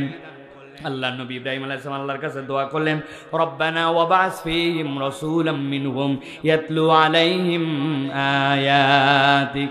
আয় আল্লাহ, আমি আপনার কাছে দোয়া করি আমার উম্মতের মধ্যে থেকে, আমার সন্তানদের মধ্যে থেকে এমন নবী আপনি সেখানে প্রেরণ করেন যেই নবীর কমসে কম 4টা গুণ হবে, ইয়াতলু আলাইহিম আয়াতিকা ওয়া ইউযাক্কিহিম ওয়া ইউআল্লিমুহুমুল কিতাবা ওয়াল হিকমা। 1 নম্বর, আপনার আয়াতগুলা তাদের কাছে তেলাওয়াত করবে। আল্লাহর নবী সাল্লাল্লাহু আলাইহি ওয়াসাল্লাম বলছেন, আমার উম্মত জেনে রাখো, আমি মুহাম্মদ মুস্তাফা সাল্লাল্লাহু আলাইহি ওয়াসাল্লাম দুনিয়াতে এসেছি অনেক অনেক হাজার বছর আগে আমার পিতা ইব্রাহিম আলাইহিস সালাম দোয়া করেছিলেন। আল্লাহ ইব্রাহিম আলাইহিস সালামের দোয়ার বদৌলতে দুনিয়ার বুকে আমাকে পয়গম্বর হিসাবে প্রেরণ করেছেন। আমি ইব্রাহিম আলাইহিস সালামের দোয়ার ফসল। সুবহানাল্লাহ। আমাদের মধ্যে অনেকের আছে চিন্তা করি এই লোকের জন্য দোয়া করলে কি হবে, এই দোয়াটা আমি করব কি করব না। আল্লাহ আপনার চিন্তার মধ্যে যত বড়ত্ব রাখে তত বড় দোয়াটা আপনি করে দেন। আজকে আপনার দোয়া হয়তো কবুল হয় নাই, আপনি দেখে যেতে পারেন নাই, কিন্তু আল্লাহ আপনার দোয়া কবুল করে আপনার 50 প্রজন্ম পরেও এমন হয়তো নিয়ামত দিবে, আপনি কিয়ামতের ময়দানে জান্নাতে যেয়ে বুঝতে পারবেন যে আপনার দোয়ার ফজলে আল্লাহ এই নিয়ামতটা অমুক বান্দাকে দিয়েছিল। এই জন্য দোয়া করতে হিংসা করা যাবে না। আপনার কাছে যতটুকু সুযোগ থাকবে অপরের জন্য দোয়া করবেন। আল্লাহ রাব্বুল আমিন নবীকে বলছেন, গভীর মনোযোগ দেন, ওয়াতলু আলাইহিম, ও আমার হাবিব আপনি তাদের কাছে এই ঘটনাটা বলেন, নাবা আল্লাযী আতাইনাহু আয়াতিনা, আমি আল্লাহর পক্ষ থেকে তাদের কাছে আমার আয়াত দিয়েছিলাম। হযরত আব্দুল্লাহ ইবনে মাসউদ বলছেন, আল্লাহ রাব্বুল আমিন কোন ব্যক্তির কথা নবীকে এখানে বলতে বলেছেন জানো নাকি? তিনি বলছেন মুসা আলাইহিস সালামের কওমে এক লোক ছিল, লোকের নাম ছিল বালাম ইবনে আবার। আল্লাহর নবীকে ওই লোকের কথা বলতে বলা হয়েছে। হযরত আব্দুল্লাহ ইবনে আমর বলছেন না, এখানে উমাইয়া ইবনে আবি সালতের কথা বলতে বলা হয়েছে। ইমাম ইবনে কাসির রাহমাতুল্লাহি আলাইহি বলছেন, লোকের কথা যাকেই বলতে বলা হোক, কিন্তু আল্লাহ এই জায়গাতে এমন 4টা দোষের কথা বলেছেন যেই 4টার কথা কিয়ামত পর্যন্ত যেই মানুষের জীবনে লেগে যাবে, আল্লাহ মূলত তাদের দীক্ষা দেওয়ার জন্য আল্লাহ রাব্বুল আলামিন এই কথা উল্লেখ করেছেন। হযরত আব্দুল্লাহ ইবনে মাসউদ বলছেন, হযরত মুসা আলাইহিস সালামের সময় একজন লোক ছিল যার নাম ছিল বালাম ইবনে আবার। এই লোকটার কোয়ালিটি ছিল, সে যখনই আল্লাহর কাছে যা দোয়া করত সাথে সাথে তার দোয়া কবুল হয়ে যেত। আল্লাহু আকবার। মুস্তাজাবুদ দাওয়া। আমাদের কওমের মধ্যেও উম্মতে মুহাম্মাদির মধ্যেও আল্লাহর নবী বলেছেন এরকম অনেক মুস্তাজাবুদ দাওয়া আছে। ইমাম আহমদ ইবনে হাম্বল নিজে একটা ঘটনা বর্ণনা করেছেন। ইমাম আহমদ ইবনে হাম্বল বলেছেন, আমি হাদিস সংগ্রহ করার জন্য মিশরে গেলাম, যাওয়ার পরে এমন শীতের রাত, এশার নামাজ পড়ে আমি যেই না মসজিদের বারান্দায় অপেক্ষা করছি, আজকে তো হাদিসটা আমি নিতে পারি নাই, আগামীকালকে হাদিসটা সংগ্রহ করে তারপরে যাব। শীতের রাত্রে কনকনা শীত, চিন্তা করছেন মসজিদে কোনো রকম রাতটা পার করে দেব। মসজিদের মধ্যে বসে আছেন, বসে বসে সকলের নামাজ পড়া যখন শেষ, মসজিদের মুয়াজ্জিন যখন দরজা লাগাইছে, লাগানোর সময় এসে বলতেছে, ও মুসাফির, এই মসজিদে মুসাফিরদের রাত্রে থাকার ব্যবস্থা নাই, আপনাকে মসজিদ থেকে বের হতে হবে। সে চেনে নাই যে এটা ইমাম ইবনে আহমদ ইবনে হাম্বল, দুনিয়ার শ্রেষ্ঠতম মুহাদ্দিসদের একজন। সে চিনতে না পেরে তাকে যেই না বের করে দিছে, ইমাম আহমদ ইবনে হাম্বল দেখেছেন সামনে তাকায় একটা রুটির দোকান দেখা যায় যেখানে একটু আগুন জ্বলতেছে। আমি যাই তো অন্তত পক্ষে শীতের দিনে আগুনের তাপে আশপাশটা গরম থাকবে, ওইখানে যে একটু অপেক্ষা করি, রাতটা তো কোনো রকম পার করতে হবে। যেই না তিনি ওই দোকানে গেছেন, যাওয়ার পরে চুপচাপ বসে আছেন, তাকায় তাকায় দেখতেছেন রুটি বানাচ্ছে, বেলতেছে, সেঁকতেছে, পরিবেশন করছে একটা তরুণ যুবক। কিন্তু লক্ষ্য করে দেখেছেন ঘন্টাখানিক তার দিকে তাকায়া, যতক্ষণ ওই যুবক কাজ করে মুখ কোনো সময় বন্ধও থাকে না, মুখটা শুধু বীর বীর বীর বীর বীর বীর করতে থাকে। অনেকক্ষণ দেখার পরে ওই যুবকও খেয়াল করছে একজন মুসাফির খাবারের অর্ডার করে না, কিন্তু বসে আছে। জিজ্ঞাসা করছে, ওহে মুসাফির, কোথা থেকে এসেছেন, কেনই বা এখানে বসে আছেন? বলেছেন, আমি এসেছি অনেক দূর থেকে ভাই, মসজিদে থাকতে চেয়েছিলাম, থাকার ব্যবস্থা নাই, তোমার ওই উষ্ণতায় একটু রাতটা পার করতে চাই, সকালবেলা আবার আমার কাছে আমি বেরিয়ে যাব। এই কথার হতে হতে একটু মহব্বত তৈরি হয়েছে। সাথে সাথে ইমাম আহমদ ইবনে হাম্বল যুবককে জিজ্ঞাসা করছেন, যুবক, অনেকক্ষণ বসে আছি আর তোমার দিকে তাকায় আছি, আমি একটা কথা তোমাকে জিজ্ঞাসা করতে চাই, কিছু যদি না মনে করো বলেন। মুসাফির বলে, আমি আসার পর থেকে দেখেছি রুটির খামির তুমি বানাও, রুটিটাও তুমি বেলো, রুটিটাও তুমি সেঁকো, আবার যখন কাস্টমার আসে তার কাছে পরিবেশনও করো, কিন্তু সব সময় তোমার মুখ বন্ধ থাকে না, মুখটা বিড়বিড় করে কি জানি বলতেই থাকো। তুমি কি হাফেজ নাকি কি পড়ো তুমি? বলে, না না মুসাফির, আমি হাফেজ নই, তবে আমি একটা আমল করি, যতক্ষণ আমি থাকি অন্যের সাথে কথা বলতে না হয় আমি সব সময় কেবল পড়তেই থাকি আস্তাগফিরুল্লাহাল আযীম আল্লাযী আতুবু ইলাইহি লা হাওলা ওয়ালা কুওয়াতা ইল্লা বিল্লাহ। সাথে সাথে যুবক বলতেছে, মুসাফির জানেন আমি যে এই কথাটা বলি সবসময়, এটাতে আমার কি লাভ হয়? বলে, আমি কেমনে জানবো ভাই, জীবনের প্রথম তোমার সাথে দেখা, কেমনে জানবো? বলে, মুসাফির শুনেন, আমি যে এই আমলটা করি সব সময়, এই আমল করার দ্বারা রব্বুল আমিন আমাকে এমন একটা ইজ্জত দিয়েছেন, আমি আল্লাহর কাছে কোনো বিষয়ে যদি প্রার্থনা করি, কোনো বিষয়ে যদি আল্লাহর কাছে দোয়া করি, আল্লাহর কাছে দোয়া করতে দেরি, কবুল হতে এক মুহূর্ত দেরি হয় না। তবে মুসাফির একটু বাড়াবাড়ি করে ফেলছি, একটু বেশি বলে ফেলছি, একটা বিষয় তবে একটু ভিন্ন। কি বিষয়? বলে, তবে এতদিন পর্যন্ত যা দোয়া করেছি সব কবুল, কেবল আমার একটা দোয়া এখন পর্যন্ত কবুল হয় নাই। বলে, সব কবুল, একটা কবুল না? বিরাট ব্যাপার তো, কি কবুল না? বলে, আমার বাড়িতে একজন বৃদ্ধা মা আছেন, ওই মায়ের সেবা যত্ন আমাকে করতে হয়, খাওয়াতে হয়, ঔষধ দিতে হয়, ঘর থেকে বের করতে হয়, ঘরে দিয়ে আসতে হয়, এই জন্য আমি দূরের পথ সফর করতে পারি না। কিন্তু আমার মনের মধ্যে আল্লাহর কাছে বিরাট একটা দাবি দিয়ে রাখছে, আল্লাহ, তোমার যুগ শ্রেষ্ঠ একজন মুহাদ্দিস আছেন যিনি মদিনায় থাকেন, তোমার হাদিসে নববীর খেদমত করেন, আল্লাহ জীবনে একবার অন্তত পক্ষে ইমাম ইবনে আহমদ ইবনে হাম্বলকে আমাকে দেখা করায়। ও মুসাফির শোনো রে ভাই, সব দোয়া কবুল হয়েছে বলছি, কিন্তু একটা দোয়া আমার কবুল হয় নাই। এই কথা শোনার সাথে সাথে আহমদ ইবনে হাম্বল দাঁড়ায় গেছেন, লাভ দিয়ে আল্লাহু আকবার বলে বলছেন, যুবক, তোমার কথার ব্যাপারে আমার কিছু সন্দেহ মানুষ মাত্র হয়, কিন্তু এখন আর কোনো সন্দেহ নাই যে তোমার সব দোয়াই কবুল হয়। যুবক বলে, কেমনে আপনি বুঝলেন?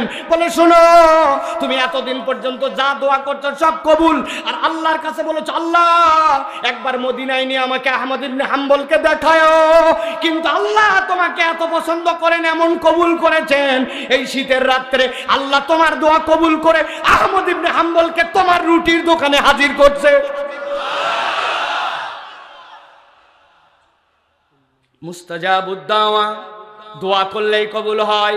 কত কথা বলে, কত গল্প মারে, আজে বাজে কথা বলে, সুযোগ পাইলে ফালতু আলাপ করে, গান শুনি, কিন্তু মুখ দিয়ে আস্তাগফিরুল্লাহাল আযীম আল্লাযী আতুবু ইলাইহি। মেশিন চালাচ্ছি, কাজ করতেছি, আয়রন করতেছি, বাড়ির থেকে বেরিয়ে গেছি, ফিরতেছি, যেদিকেই আপনার চিন্তা থাক, জবটা যদি আপনার মুখের মধ্যে এই তাসবিহগুলা থাকে, আল্লাহর কাছে বান্দাটা জাকিরিন হিসাবে লেখা হয়, আর আল্লাহর বান্দা এরপরে দোয়া করে, দোয়া করার সাথে সাথে বান্দার দোয়া কবুল হয়।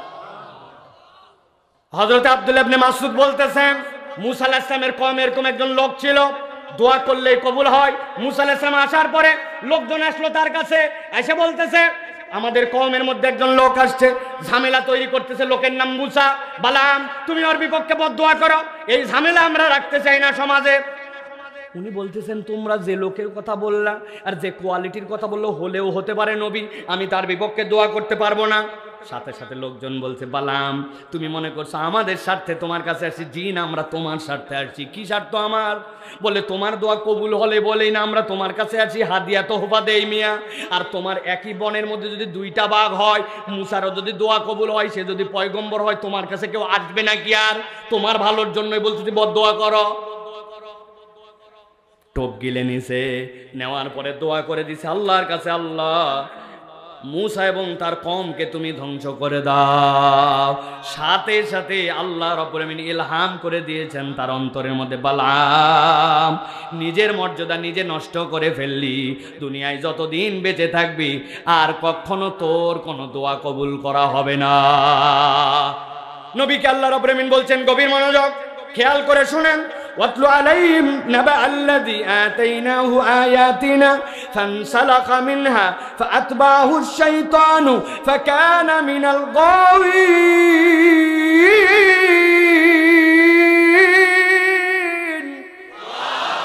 আল্লাহ বলছেন ওই লোকটা সাথে সাথে আল্লাহ রাব্বুল আমিনের বিধান, আল্লাহর আয়াত জেনে বুঝে আল্লাহর আয়াত থেকে নিজের মুখকে ফিরাই নিল, নিজের মুখকে অন্যদিকে করে নিল।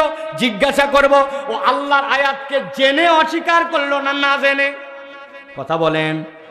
আল্লাহর দয়া সে চিন্তা না বোঝেন নাই? ভালো করে একটু উদাহরণ দেই। ফানসালাকা মানে কি? আল্লাহর আয়াত থেকে আপনি কিভাবে সরে গেলেন, আল্লাহর নিদর্শন থেকে সরে গেলেন। আপনি ঈদের সময় বাড়িতে যাচ্ছেন, বাসের মধ্যে উঠছেন, উঠার পরে এমন ভিড়ের ভিড় বাসের মধ্যে, রড ধরে দাঁড়ায় আছেন, ডাইনে নড়া যায় না, বামে নড়া যায় না, পিছনে নড়া যায় না, এমনকি অনেক সময় কোমর চুলকানোও যায় না, আছে কি না? আসরের ওয়াক্ত হয়ে গেছে, চিন্তা করতেছে না হারে একটু যদি বাস দাঁড়াতো, একটু যদি ওযু করতে পারতাম, একটু যদি সিজদা দেওয়ার জায়গা পেতাম, আসরের নামাজ পড়তাম। কিন্তু নড়ারই সুযোগ নাই। এই করতে করতে করতে করতে আপনার আসরের ওয়াক্ত পার হয়ে গেছে। বুঝে সুঝে উত্তর দিবেন, আপনি যে আসরের নামাজটা বাদ দিলেন, এইটাকে আপনি ইচ্ছায় না অনিচ্ছায়? অনিচ্ছায়। আমার ইচ্ছা ছিল কিন্তু আমি পারি নাই। আর একটা ছেলে আসরের আজান হয়েছে মসজিদে, উনি চায়ের স্টলে বসে আড্ডা মারে, মোবাইলে ডানে ঠেলে বামে ঠেলে উপরে ঠেলে নিচে ঠেলে, বন্ধুর সাথে আড্ডাবাজি করে। একামতের শব্দ অনেক সময় মসজিদ থেকে চায়ের স্টলে শোনা যায়। ওই ছেলে তারপরেও নামাজে যায় না। এবার বুঝে থাকলে বলেন তো, এই যে নামাজটা বাদ দিল, ও কি ইচ্ছা করে নাকি অনিচ্ছা? হ্যাঁ, ভালো করে বোঝেন। আয়াতের তাফসীর বোঝানোর জন্য বলতেছি। আল্লাহ বলছেন ফানসালাকা মিনহা, আয়াত সে চিনে আল্লাহর আয়াত থেকে দূরে সরে গেছে। এখন বুঝে থাকলে বলেন তো, আল্লাহর নিদর্শন আল্লাহর হুকুম জানার পরেও বুঝার পরেও আমাদের সমাজ থেকেও মুখ ফিরায় নাই, এরকম মুসলমান আছে কিনা? আপনারা যদি সাহস দেন তাহলে একটা প্রশ্ন উত্তর আপনাদের কাছে দিব, বুঝেন কিন্তু। পাকিস্তানের এক ছেলে তার জিজ্ঞাসা করছে, বাবা অনেকদিন পড়ালাম, সব সময় আমারে প্রশ্ন করিস, আজকে আমি তোর কাছে একটা প্রশ্ন করব, উত্তর দিতে হবে বাপ। বলছে বলেন ওস্তাদজি। বলছে বলো তো, দুনিয়াতে কারা কারা নামাজ পড়ে না? ছেলে বলছে ওস্তাদ আমি আমার ক্ষুদ্র জ্ঞানে দেখছি 3 ধরনের লোক নামাজ পড়ে না। কয় ধরন? এক ধরনের লোক যারা দুনিয়ার বুকে পাগল অথবা অজ্ঞান। বলেন কে? 2 নম্বর কে বাপ? বলছে 2 নম্বর দুনিয়ার বুকে নামাজ পড়ে না যেই ব্যক্তি মৃত, মরা মানুষ নামাজ পড়ে না, তার নামাজ পড়া লাগে, ঠিক কি না? 3 নম্বরে কে? বলে ওস্তাদ 3 নম্বরে দুনিয়ার বুকে যে অমুসলমান, সে নামাজ পড়ে না। আমি গবেষণা করে দেখছি, মৃত, অমুসলমান, পাগল অথবা অজ্ঞান, এই 3 শ্রেণীর লোক কেবল নামাজ পড়ে না। আপনাদের কাছে মুখস্থ আছে কিনা জানার জন্য জিজ্ঞাসা করব, নামাজ পড়ে না কয় শ্রেণীর লোক? 1 নম্বর, 2 নম্বর মৃত, 2 নম্বর, 3 নম্বর অমুসলমান। এবার আপনাদের কাছে জিজ্ঞাসা করতে চাই, উত্তর দিতে হবে। একটা জবান বন্ধ থাকবে না, ডানে বামে, দাঁড়ানো বসা, ঘরে বাহিরে, বলেন তো আপনি আমি কি পাগল নাকি অজ্ঞান? আপনি আমি কি দুনিয়ার বুকে মৃত? আপনি আমি কি দুনিয়ার বুকে যারা আছে অমুসলমান? যান, বাড়ি চলে যান, আমার কোনো দায় নাই। আপনি নিজেই বলছেন আপনি পাগল না, আপনি মৃত না, আপনি অমুসলমান না। এখন যদি নামাজ না পড়েন এই তিনের কোনো একটার মধ্যে, কথা ঠিক কিনা? বুঝে খান, ভালো করে খেয়াল করেন। আল্লাহ রাব্বুল আমিন বলছেন নবী জানান ওই লোকটা কি করলো, ফানসালাকা মিনহা, আল্লাহর আয়াত থেকে নিজের মুখ ফিরায় নিল। আল্লাহ বলছেন এবার 2 নম্বর সে আরেকটা অপরাধের মধ্যে নিমজ্জিত হয়ে গেল। আল্লাহ বলছেন ফাতবাহু শাইতানু ফাকানা মিনাল গাওয়িন। আল্লাহ রাব্বুল আমিন বলছেন যেই না আল্লাহর আয়াত থেকে কেউ মুখ ফিরায় নাই, সাথে সাথে শয়তান তার অনুগামী হয়ে যায়। কথাটার মানে বোঝেন নাই? বোঝেন নাই? ভালো করে খেয়াল করেন। আপনি আপনার সন্তানকে, আমাদের সন্তানকে আমরা বকা দেই, এই শয়তানি করবি না, বলেন না ভাই? মানে কি যেই কাজটা করতেছে ওইটা খারাপ কাজ, বাজে কাজ, শয়তানি কাজ, আপনি বলছেন শয়তানি করবি না, বলি কি না? কিন্তু আল্লাহ বলছেন কেউ যদি আল্লাহর বিধান থেকে মুখ ফিরায় নেয় সে তখন আর শয়তানি কাজ করে না। ফাতবাহু শাইতান, তখন শয়তানি তার অনুগামী হয়ে যায়। ফাকানা মিনাল গাওয়িন, যখন শয়তান কারো অনুগামী হয় আল্লাহ বলছেন পথভ্রষ্ট হওয়া ছাড়া উপায় নাই। তাহলে এই আয়াতের মধ্যে আল্লাহ রাব্বুল আমিন কয়টা অপরাধের কথা বলেছেন? 2টা। কয়টা? জোরে বলেন মুখ দিয়ে, কয়টা? আপনারা তো কি রে ভাই কাছে আছেন তো, কয়টা? 2টা। এবার চলেন পরের আয়াতে, গভীর মনোযোগে খেয়াল করেন। আল্লাহ বলছেন ওয়ালাউ শিনা লারাফানাহু বিহা ওয়ালাকিন্নাহু আখলাদা ইলাল আরদি ওয়াত্তাবা হাওয়া ফামাসালুহু কামাসালিল কালবি ইন তাহমিল আলাইহি ইয়ালহাস আও তাতরুকুহু ইয়ালহাস যালিকা মাসালুল কওমিল্লাযীনা কাযযাবু বিআয়াতিনা।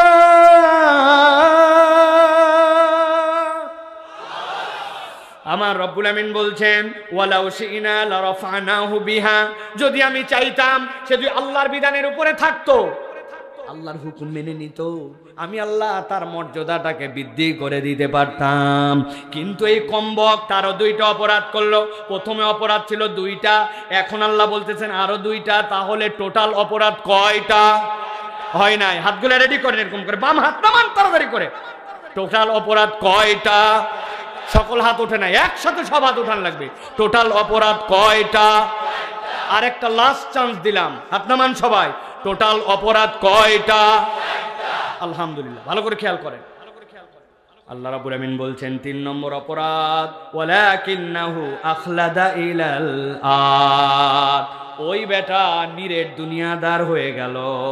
তার স্বভাব চরিত্রটা সব সময় দুনিয়া আর দুনিয়া বানায় ফেলল। দুনিয়া ছাড়া আর কিচ্ছু বোঝে না, হালাল হারাম বাজ বিচার করে না। খুলদুন শব্দের অর্থ দুনিয়াতে এমন কতগুলা প্রাণী আছে যারা সব সময় 4 পায়া, সব সময় মাটির দিকে মুখ দিয়ে থাকে। চেনেন এরকম প্রাণী? গরু, ছাগল চেনেন? অনেক সময় ছাগল উপর দিকে পাতা খাওয়ার জন্য ওঠে, কিন্তু পাতা খাওয়ার জন্য 2 পা দিয়ে উঠলেও তার সব সময় মুখটা নিচের দিকে। আল্লাহ বলছেন দুনিয়াতে এমন কতকগুলা মানুষ আছে যেই মানুষগুলো আখলাদা ইলাল আর, তারা এমন ভাবে দুনিয়াদার হয়ে গেছে দুনিয়া ছাড়া আর কিছুই বোঝে না। উদাহরণ না দিলে বুঝবেন না। আপনি একটা দোকানদার, আপনার দোকানের মাল হালাল, কামাই হালাল, সব হালাল, কিন্তু আপনি এটাকে হারাম আর দুনিয়াদার বানান কেমনে? বলছে ভাই আপনার মতো চেনা লোক বলে কেনা দামে দিলাম, আছে না ভাই? কই আপনি আমার বউনির কাস্টমার, সকাল 11টায় 50 নম্বর কাস্টমারকে বউনি বলে। চেনা লোক জীবনে দেখেনি কেনা দাম বলে 500 টাকা। আছে কিনা? ও দুনিয়া ছাড়া কিচ্ছু বোঝে না, কেবল দুনিয়ার দুনিয়া। আর এই রকম হারাম অর্থবিত্তের দুনিয়াতে কতগুলা মানুষ আছে বিরাট গরম দেখায়, আছে কি না? গরম দেখায়। এক বাদশা ছিলেন, যে বাদশার ব্যাপারে নবীজি সাল্লাল্লাহু আলাইহি সাল্লাম দোয়া করেছেন যে সে যদি আমার যুগ পেত সে ইমানদার হয়ে যেত, ভালো বাদশা। তো ওই বাদশার দরবারে একটা শ্বেত হাতি ছিল, সাদা হাতি। সাদা হাতি চিনেন? খুব রেয়ার, হাজার হাজার লাখ লাখ হাতির মধ্যে একটা সাদা হাতি হয়, পুরা সাদা হাতি, হাতি তো কালো। একদিন বাদশাহ তার সাদা হাতিটা দেখতে গেছেন, যেয়ে খেয়াল করে দেখেন ছোট্ট একটু একটা ব্যাঙের বাচ্চা। কিসের বাচ্চা? ব্যাঙের বাচ্চা। লাফ দিয়ে উঠে হাতির মাথায় লাথি দিয়ে আবার বসে, লাথি দিয়ে আবার বসে। বাচ্চা তো অবাক হয়ে গেছে যে একটা ব্যাঙের বাচ্চা, এত বড় প্রাণী, হাতির মুখে লাথি দিয়ে বসে। উনি সাথে সাথে উনার দপ্তরে যায় বসছেন, বসে প্রধানমন্ত্রীকে ডাক দিয়ে বলছেন, প্রধানমন্ত্রী এদিকে আসো, আমার যে সাদা হাতি আছে দেখছি একটা ছোট্ট ব্যাঙের বাচ্চা ওর কপালের মধ্যে লাথি দেয়, এত বড় দুঃসাহস আমার এই রকম জায়গাতে একটা হাতিকে লাথি দেয়, এটা তো সাধারণ ঘটনা নয়। তোমাকে 1 মাস সময় দিলাম, এটার কারণ উদ্ঘাটন করবা, তাছাড়া তোমার ধরের থেকে কল্লা আলাদা। প্রধানমন্ত্রী বলছে যে বাচ্চা নামদার, যদি ধরের থেকে কল্লা আলাদা করতে চান তো 1 মাস অপেক্ষা করার দরকার নাই, এখনই নিয়ে ফেলাম। বলছে কেন? বলছে আমি না জানি হাতির ভাষা, না জানি ব্যাঙের ভাষা, তা আপনি বলে দিয়েছেন ও লাত্তি মারে কেন, আমি কিভাবে এটা আন্দাজি, এটা আমি ইনভেস্টিগেশন করবো কেমন? তো বাদশা বলছে যে শোনো, রাগ করো না, আমি অতিরিক্ত মেজাজ গরমে তোমাকে এই কথাটা বলছি, তবে ধরের থেকে কল্লা যাবে না। তবে আমার বিশ্বাস, আমি যাকে প্রধানমন্ত্রী হিসাবে নিয়োগ দিছি ওইটা কাউয়া মার্কা না, ওটার মাথায় একটু বুদ্ধি আছে। অতএব তোমার অন্তত পক্ষে চিন্তা ভাবনা করে আদার্স বিষয় আশয় দেখে গবেষণা করে এটা বের করে আমাকে রিপোর্ট দিবে। যাও, সময় দেওয়া হলো। চিন্তা করছে এবার তাহলে চেষ্টা করে দেখি। প্রধানমন্ত্রী গেছে, যাই বলছে কোন জায়গায় হাতি আর কোন জায়গায় ব্যাঙ রে? যাই বলছে এই জায়গায় ব্যাঙ। ব্যাঙ কোন জায়গায় থাকে? খুঁজে দেখছে যে ব্যাঙের ছোট্ট একটা গর্ত। খেয়াল করে দেখছে গর্তটা এত ছোট যে ব্যাঙ সিধা হয়ে ঢুকে ভিতর দিয়ে আবার উল্টা হয়ে যে বের হবে উপায় নাই, এই জন্য ব্যাঙের গর্ত ছোট, ও ব্যাক গিয়ারে ভিতরে ঢুকে, মানে পিছনে দিয়েই ঢুকে বসে, আবার যখন বের হওয়া লাগবে সিধা বের হয়। তো ভালো কথা, তাহলে গর্তের মাপও বোঝা গেছে, ব্যাঙের আকারও বোঝা গেছে।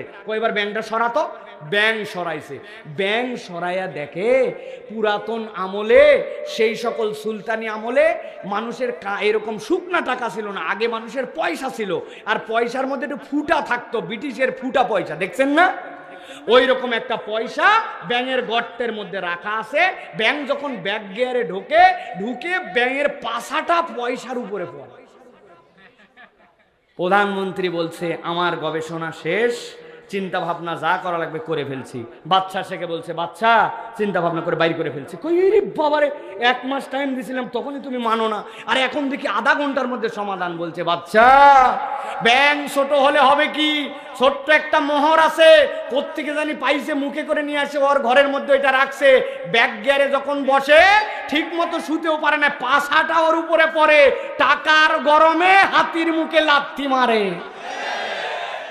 ওইরকম আমাদের সমাজে কতকগুলো আছে, নিজেরা অল্প কয় টাকার মালিক হয়ে একটু ক্ষমতা পেয়ে, একটু পাওয়ার দেখে, একটু 2টা লোক তার পক্ষে স্লোগান দেখে হুঁশ করতে পারে না। অনেক আল্লাহর ওলিদের কোরআনের পক্ষে, আল্লাহর আইনের বিপক্ষে তারা লাথি মারার চেষ্টা করে।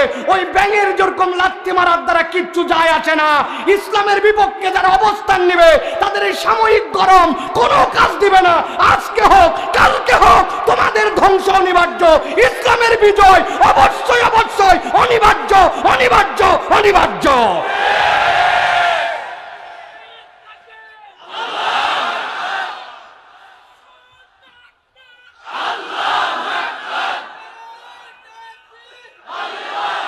ভালো করে খেয়াল করেন, আল্লাহ রাব্বুল আমিন বলছেন অপরাধ নম্বর 3 তাহলে কি? আল্লাহ বলছেন ওয়ালাউ শি'না লারাফা'নাহু বিহা, যদি চাইতো নিজের মর্যাদা বৃদ্ধি করতে পারত, কিন্তু 3 নম্বর অপরাধ ওয়ালাকিন্নাহু আখলাদা ইলাল আরদ, সে নিরেট দুনিয়াদার হয়ে গেল, দুনিয়া ছাড়া কিছুই বোঝে না, দুনিয়ায় কেবল তার টার্গেট, হারাম হালালের বাজ বিচার করে না, দুনিয়া পাইছে দুনিয়া পাইছে দুনিয়া খাইছে, এই ধান্দায় চলে। আল্লাহ বলছেন 3 নম্বর অপরাধ এইটা, আর 4 নম্বর তার অপরাধ হচ্ছে ওয়াত্তাবা হাওয়া। গভীর মনোযোগ দাও যুবক, আল্লাহ রাব্বুল আমিন যেন তোমার আমার কথা এখানে বলছেন। আল্লাহ বলছেন ওই লোকের নবী জানান অপরাধ 4 নম্বরটা ছিল ওয়াত্তাবা হাওয়া, সে তার মন পছন্দ জিন্দেগি গঠন করেছিল, দিল যা চাইছে তাই করে। যতটুক পর্যন্ত কোরআন তার অন্তর অনুযায়ী মানা লাগে ততদিন পর্যন্ত মানে, আর যেই পর্যন্ত তার পছন্দ হয় না সেই পর্যন্ত বাদ দেয়। এরকম মুসলমান আমাদের এলাকায় আছে কি নাই? অনেক মা বোন আমাদের কথা শুনতেছে। আমি মাঝে মাঝে বলি, আমাদের অনেক মা বোন সুন্দর পর্দা করে দেখা যায়, কিন্তু যেই না বিয়ে বাড়িতে যায় তখন তার পর্দা উড়ে যায়, ঈদের দিনে তার পর্দা হাওয়া হয়ে যায়, ঠিক না? বিয়ে বাড়িতে যাইয়া সুন্দর করে যখন ওই কমিউনিটি সেন্টারে এক মহিলার সাথে আরেক মহিলার দেখা, দেখে বলছে, বুবু সকলকে চিনলাম, আপনাকে চিনলাম না, আসমান থেকে নেমে আসা পরীর মতো লাগতেছে আপনার। বলছে, হরু ব্যাকল, আমি তোর পাশের বাড়ির তসলিমা আপা। কই চিনবো কেমনে, সারা জীবন দেখছি বোরখায়, এখন দেখতেছি বোরখা ছাড়া। বলছে, মুখের মেকআপ করছি 2000 টাকার, এখনো যদি বোরখা দেয় তো দেখবে কে? আছে কিনা? ওয়াত্তাবা হাওয়া, আপনার মন যত দূর টানে আপনি তত দূর ইসলাম পালন করেন। আপনার মন যেখানে চায় না আপনি সেখান থেকে বাদ দিয়ে দেন।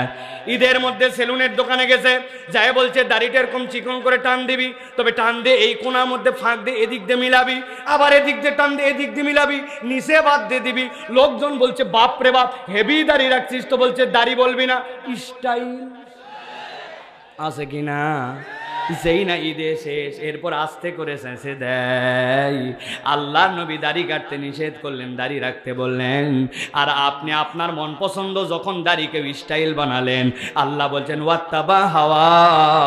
তার রোগ নম্বর 4 হচ্ছে তার মন যতটুকু টানে ততটুকু ইসলাম পালন করে, আর মন যখন বাদ দেয়, টান দেয়, তখন ইসলামও সেখান থেকে বাদ দেয়। এইরকম মুসলমান আমাদের সমাজে আছে কিনা?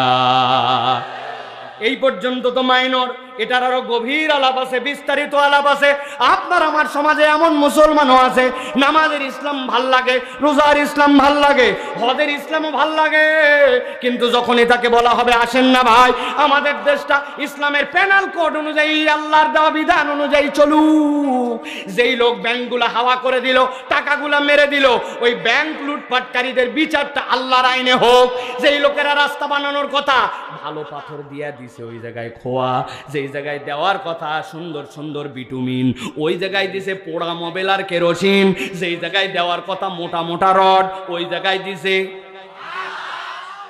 আপনারা এখনো ভুলের মধ্যে আছেন ভাই, বাঁশ দেয় নাই, বাঁশ দেয় নাই, দিছে কঞ্চি। বাঁশেরও একটা দাম আছে ওদের কাছে, ওরা কঞ্চি মারছে, ঠিক না? কিন্তু বলা হলো আসেন তাদের বিচারটা আল্লাহর আইন অনুযায়ী করা হোক। সাথে সাথে দাড়িওয়ালা টুপিওয়ালা উনিও তখন বলবে ওইগুলা 1450 বছর আগের মামলা, ওইগুলা এখন আমাদের সমাজে আসলে চলে না। এই কথা যদি বলে তাহলে ওই লোক আল্লাহর কাছে বেঈমান মুরতাদ হিসাবে কিয়ামতের দিনে উঠবে, ওর নামাজ রোজা হজ যাকাত কাজ দিবে না, ঠিক না? আপনাদের এলাকায় আছে কিনা?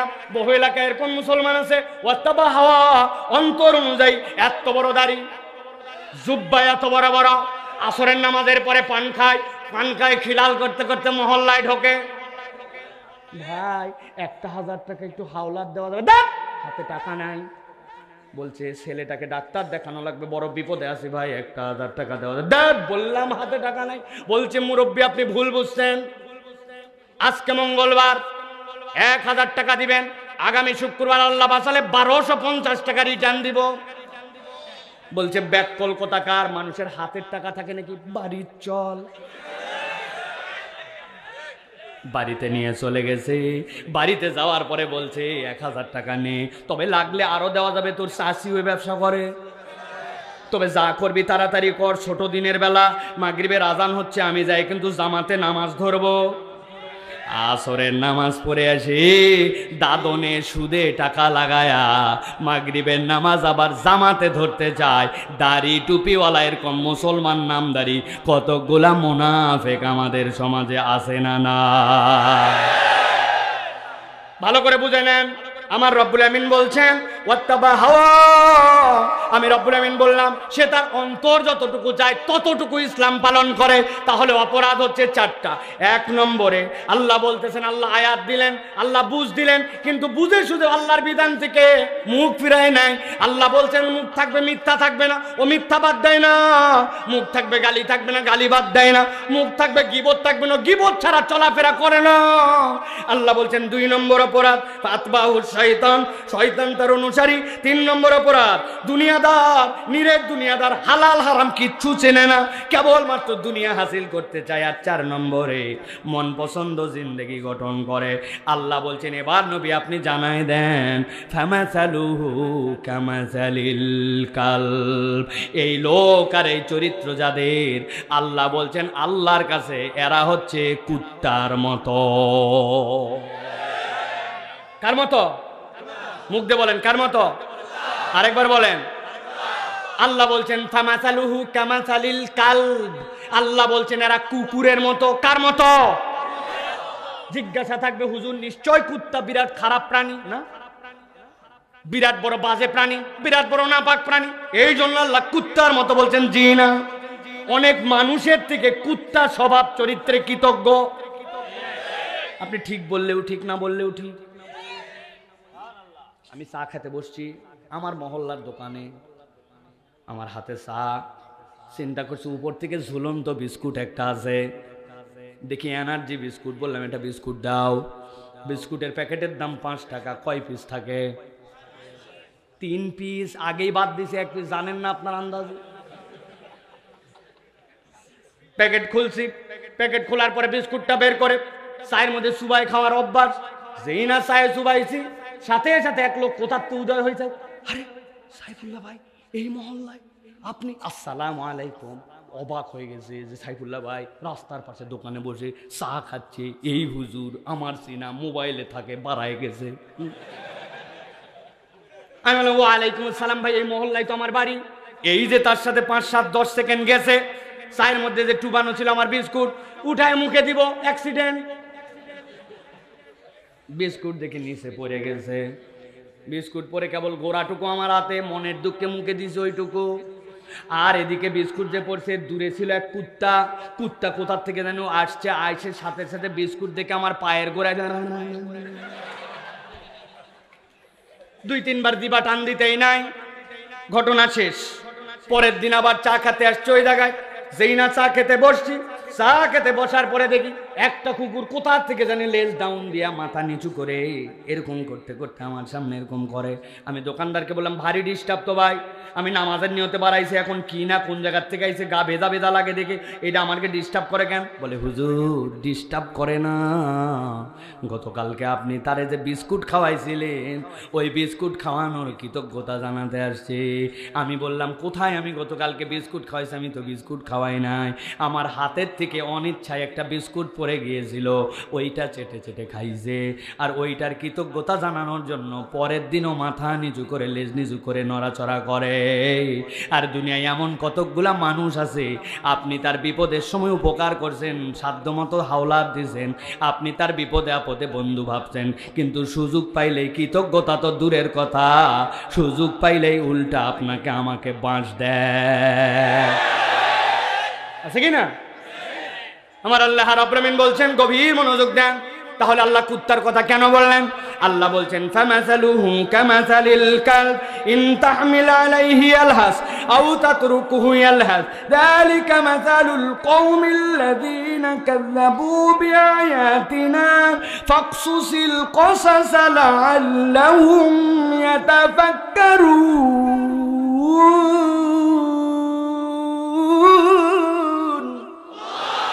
আমার রব্বুল আমিন বলছেন কুকুরের উদাহরণ এমনি এমনি দেই নাই, হে নবী আপনার উম্মতকে জানান, ইন তাহমিল আলাইহি আলহাস, কুকুরের পিঠে কেউ বোঝা চাপায় না, কিন্তু যদি বোঝা দেওয়া হয় তাও কুকুর হাঁপায়। আল্লাহ বলতেছেন আর যদি তাকে বোঝা না দেওয়া হয় তাও কুকুর হাঁপায়। লাহাস শব্দের অর্থ আরবিতে পিপাসার্ত হওয়ার পরে, কাতর হওয়ার পরে জিহ্বা বের করে কুকুর যখন যেই মুখটা করে ওইটার নাম হচ্ছে লাহাস। আল্লাহ বুঝাতে চান কুকুরকে তুমি দাবরানি দিছো, সে তখন হাঁপায়, কুকুর বসে আছে তাও হাঁপায়, কিন্তু কুকুর যদি পিপাসার্ত হয়ে যায় সেটা দাবরানি দেওয়াতেই পিপাসার্ত হোক আর বসে থাকেই পিপাসার্ত হোক, জিহ্বাটা বের করে সে তখন হাঁপাতে থাকে। কুকুর স্বভাবজাতগতভাবে অস্থির। আল্লাহ বলছেন আল্লাহর হুকুম জানতে বাড়াবাড়ি করে সেইটা মানো নাই, শয়তানের অনুগামী হয়ে গেছো। আল্লাহর হুকুম মানার ক্ষেত্রে হারাম হালাল কোনো কিছু বিবেচনা করো নাই, চিন্তা করছো কে ধরে আমাকে, তুমি নিরেট দুনিয়াদার হয়ে গেছো আর তোমার ইচ্ছা মতো আল্লাহর বিধান পালন করেছো। আল্লাহ বলছেন তোমার উদাহরণটা আল্লাহর কাছে কুকুরের মতো। কুকুর যেরকম পিপাসার্ত হয়ে সব সময় হাঁপাতেই থাকে, জিহ্বা বের করে থাকে, আল্লাহ দুনিয়াতেও তোমার জীবনে অস্থিরতা দিবেন, অভাব দূর হবে না, আর পরকালেও তোমার জীবনে অস্থিরতা থাকবে, তোমার অভাব দূর হবে না। ঠান্ডা মাথায় ঠিক বেশি জোরে বলার দরকার নাই, নিজেদের জীবন বিশ্লেষণ করেন, আমি সহ আপনার আমার জীবন কি এখন স্থির নাকি অস্থির? মিলান মিলান মিলান, নিজের জীবন মিলান।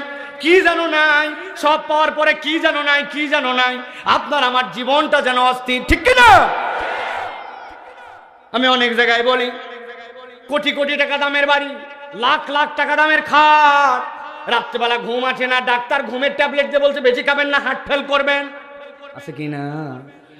এত বড় প্রতিষ্ঠানের মালিক বাউন্ডারি ওয়ালের উপর দিয়ে একটা সাইনবোর্ডের উপর কেবল এক পোস্ট দিয়ে রাখছে, ওইটা একটু ভালো করে মুছলেই দেখবেন কালো সাইনবোর্ড বের হয়ে গেছে চকচক করে, এই প্রতিষ্ঠানটি উমুক ব্যাংকের কাছে দায়বদ্ধ। দেখাচ্ছে 1000 কোটি, কিন্তু সুদের কারবার আর বিভিন্ন ধরনের লোনের মধ্যে জর্জরিত হয়ে দিলের মধ্যে কোনো শান্তি না। আর আমাদের এলাকার থেকে একটা ট্রাক যায় বড় বড়, কাউরান বাজারে যাওয়ার পরে সেখানে ছোট ছোট ট্রাকের মধ্যে আনলোড করে, রাত 11টার পরের থেকে কাজ শুরু করে মাথার মধ্যে টুকরি নিয়ে, মাথার টুকরি নিয়ে অপেক্ষা করতেছে 500 600 700 টাকা ছোট ছোট ট্রাকে সবজি পার করে দিবে, কিন্তু জ্যাম লেগে গেছে সন্ধ্যাতে, ট্রাক ঠিক মতো পৌঁছাতে পারে নাই। ওই ব্যক্তি কি করবে, রাত গভীর হয়ে যাচ্ছে, আস্তে করে মাথার টুকরি আইল্যান্ডের মধ্যে ফেলায় দিয়েছে, আইল্যান্ডের মধ্যে ফেলায় দিয়া কোমরের থেকে গামছাটা খুলছে, খোলার পরে কোনার মধ্যে দিয়েছে, দিয়া টুকরির মধ্যে কাত হয়ে শুয়েছে। গতকালকে আমার মাহফিল ছিল লক্ষ্মীপুরে, যখন আমি দাউদকান্দি ব্রিজ পার হচ্ছে আমার ড্রাইভারকে আমি ডেকে দেখাইছি, দেখো ময়েন দেখো, ওই দেখো হাজার হাজার টনের ট্রাক পাশ দিয়ে চলে যাচ্ছে, আর একটা পাগলি বেটি মাথার নিচে কেবলমাত্র একটা লুঙ্গি, পুরাতন লুঙ্গি ভাঁজ দিয়ে আইল্যান্ডের মধ্যে ঘুমায় আছে, খানিকক্ষণ পরে করকর করে নাক ডাকে। কথা বলেন। তাহলে রব্বুল আলামিন কাকে নিশ্চিন্তের ঘুম দিবেন, কার জন্য দিলের পেরেশানি দূর করে দিবেন? আল্লাহ রাব্বুল আলামিন বললেন কমসে কম তোমাকে 4টা বিষয় ইনশিওর হতে হবে। আল্লাহর বিধান জানো, মানো না কেন, কি তোমার বাহাদুরি? আল্লাহ রাব্বুল আলামিন বলছেন আর বান্দা শয়তান তোমার অনুগামী যদি হয় তুমি তো বাঁচবা না, তোমার মন পছন্দ জিন্দেগি চলবে না, আল্লাহ যেই নিয়ম দিয়েছেন তার মধ্যে তোমাকে থাকতে হবে। আর রব্বুল আমিন বলছেন দুনিয়ার মানুষ বুঝে না, আল্লাহ রব্বুল আমিন দুনিয়া তোমাকে দিবেনই, কিন্তু দুনিয়াটা তোমার অন্তর ছিদ্র করে ভিতরে ঢুকানো যাবে না। যদি এইটা করো তাহলে তোমার দুনিয়াতেও সুখ হবে না, পরকালও তোমার বরবাদ হয়ে যাবে, ঠিক না? একটা উদাহরণ দেই আলোচনা শেষের দিকে, সারা জীবন মনে রাখতে হবে উদাহরণ। অনেকগুলা কথা বলছি কিন্তু সারা জীবন মনে রাখতে হবে, প্রথম থেকে বলে যাচ্ছি, ভালো করে খেয়াল করেন। এক লোক বলছে আই লাভ ইউ ওয়াটার। কি বলছে? লোকজন বলছে বেকুবের বেকুব, দুনিয়ার লোক বলে আই লাভ ইউ ওয়াইফ, তুই ওয়াটার কি রে? বলতেছে আমি জেলে, নৌকা চালাই নদীতে পানিতে, মাছ ধরি পানিতে, জাল মারি পানিতে, পানি না থাকলে আমার খাবার নাই, পানি না থাকলে আমার নৌকা নাই, পানি না থাকলে আমার মাছ নাই, আই লাভ ইউ ওয়াটার। এক লোক বলছে ঠিকই তো বলছিস, যেহেতু তুই পানিকে ভালোবাসিস তাহলে দুনিয়ার নিয়ম ভালো যে বাসে তার সাথে তার মিলন হওয়া লাগে, ঠিক কি না? মিলন হওয়া লাগে। আমি বুদ্ধি দেই দোস্ত, পানির সাথে তোর মিলন হতে হবে। বলছে হ্যাঁ আমি চাইও তাই। বলছে কিভাবে কি? বলছে ধর হাতের মধ্যে একটা শাবল দিলাম, কি করা লাগবে? বলছে নৌকার তলায় একটা ফুটা করে দে। পাগলা, পানিকে এত ভালোবাসে, নৌকার তলার বাইরে দিছে শাবল, গল গল করে পানি ওঠে, উনি বসে আছে পাল ধরে গোড়াতে আর বলতেছে আহা মিলন হবে পানির সাথে আজকে তোমার আমার।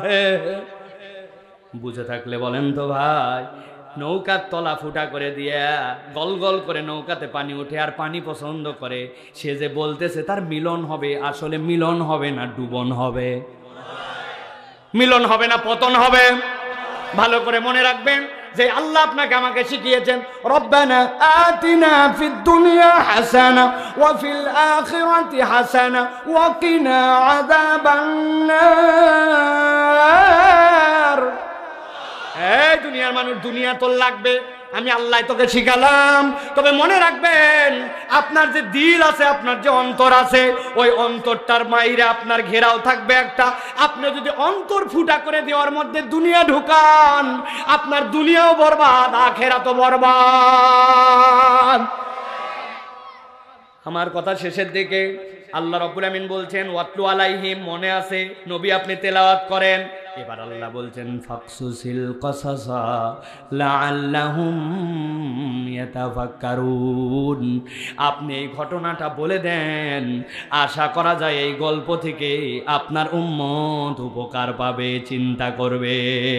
ও আমার ঢাকার মুসলমান, এত বড় মজমা, এত মানুষ এত সময় ধরে বসে আছেন, আমার ভাইরা 2 ঘন্টা ধরে দাঁড়ায় আছেন, আপনি যদি এই আয়াতের মুখাতেব আপনাকে মনে করেন লাআল্লাহুম ইয়াতাফাক্কারুন, তাহলে আজকে যে আমাকে ধীর স্থির ভাবে চিন্তা করতে হবে। সাইফুল্লাহ ভাই এত কথা বলল, কোরআন থেকে কি চিন্তার বিষয় এখানে আমার আছে? আমার জীবনটা কি আমি আমার ইচ্ছায় নাকি আল্লাহর ইচ্ছা চালাই? আমি কি নিরেট দুনিয়াদার, দুনিয়া দুনিয়া দুনিয়া করে পাগল হয়ে গেছি কিনা? আর আমি জেনে বুঝে আল্লাহর হুকুম বোঝার পরেও আমি অমান্য করতেছি কিনা? আল্লাহ বলছেন আশা করা যায় আপনার উম্মত এখান থেকে শিক্ষা নিবে, ঠিক কিনা? অতএব প্রিয় ভাইরা, আল্লাহ শেষ আয়াত আরো দীর্ঘ কথা বলেছেন।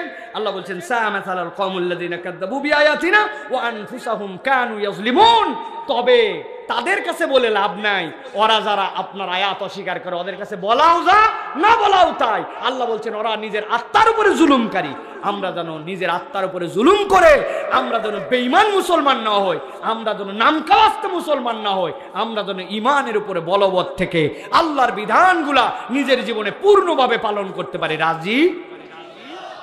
হাত তোলেন সকলে, রাজি? আল্লাহর জন্য হাত তোলেন, রাজি? তাহলে শপথ করেন যে আমরা যে রাজি, আমরা কি মিথ্যা বলে না মিথ্যা বাদ দিয়ে? বলেন, মিথ্যা ছেড়ে না ধরে? মুখের মধ্যে গালি দিয়ে না গালি বাদ দিয়ে? গালি দিয়ে না গালি বাদ দিয়া? গীবত করে না গীবত বাদ দিয়া? পিছনে যারা হাত তোলেনি কি ভাই ভয় লাগে? নামাজটা কি পড়ে না ছাড়ে? বুঝে বলেন, বুঝে বলেন, পড়ে না ছাড়ে? হ্যাঁ, শুধু জুম্মার নামাজটা পড়ে, তাই তো? আল্লাহ কবুল করুক। সোজা করেন, সোজা।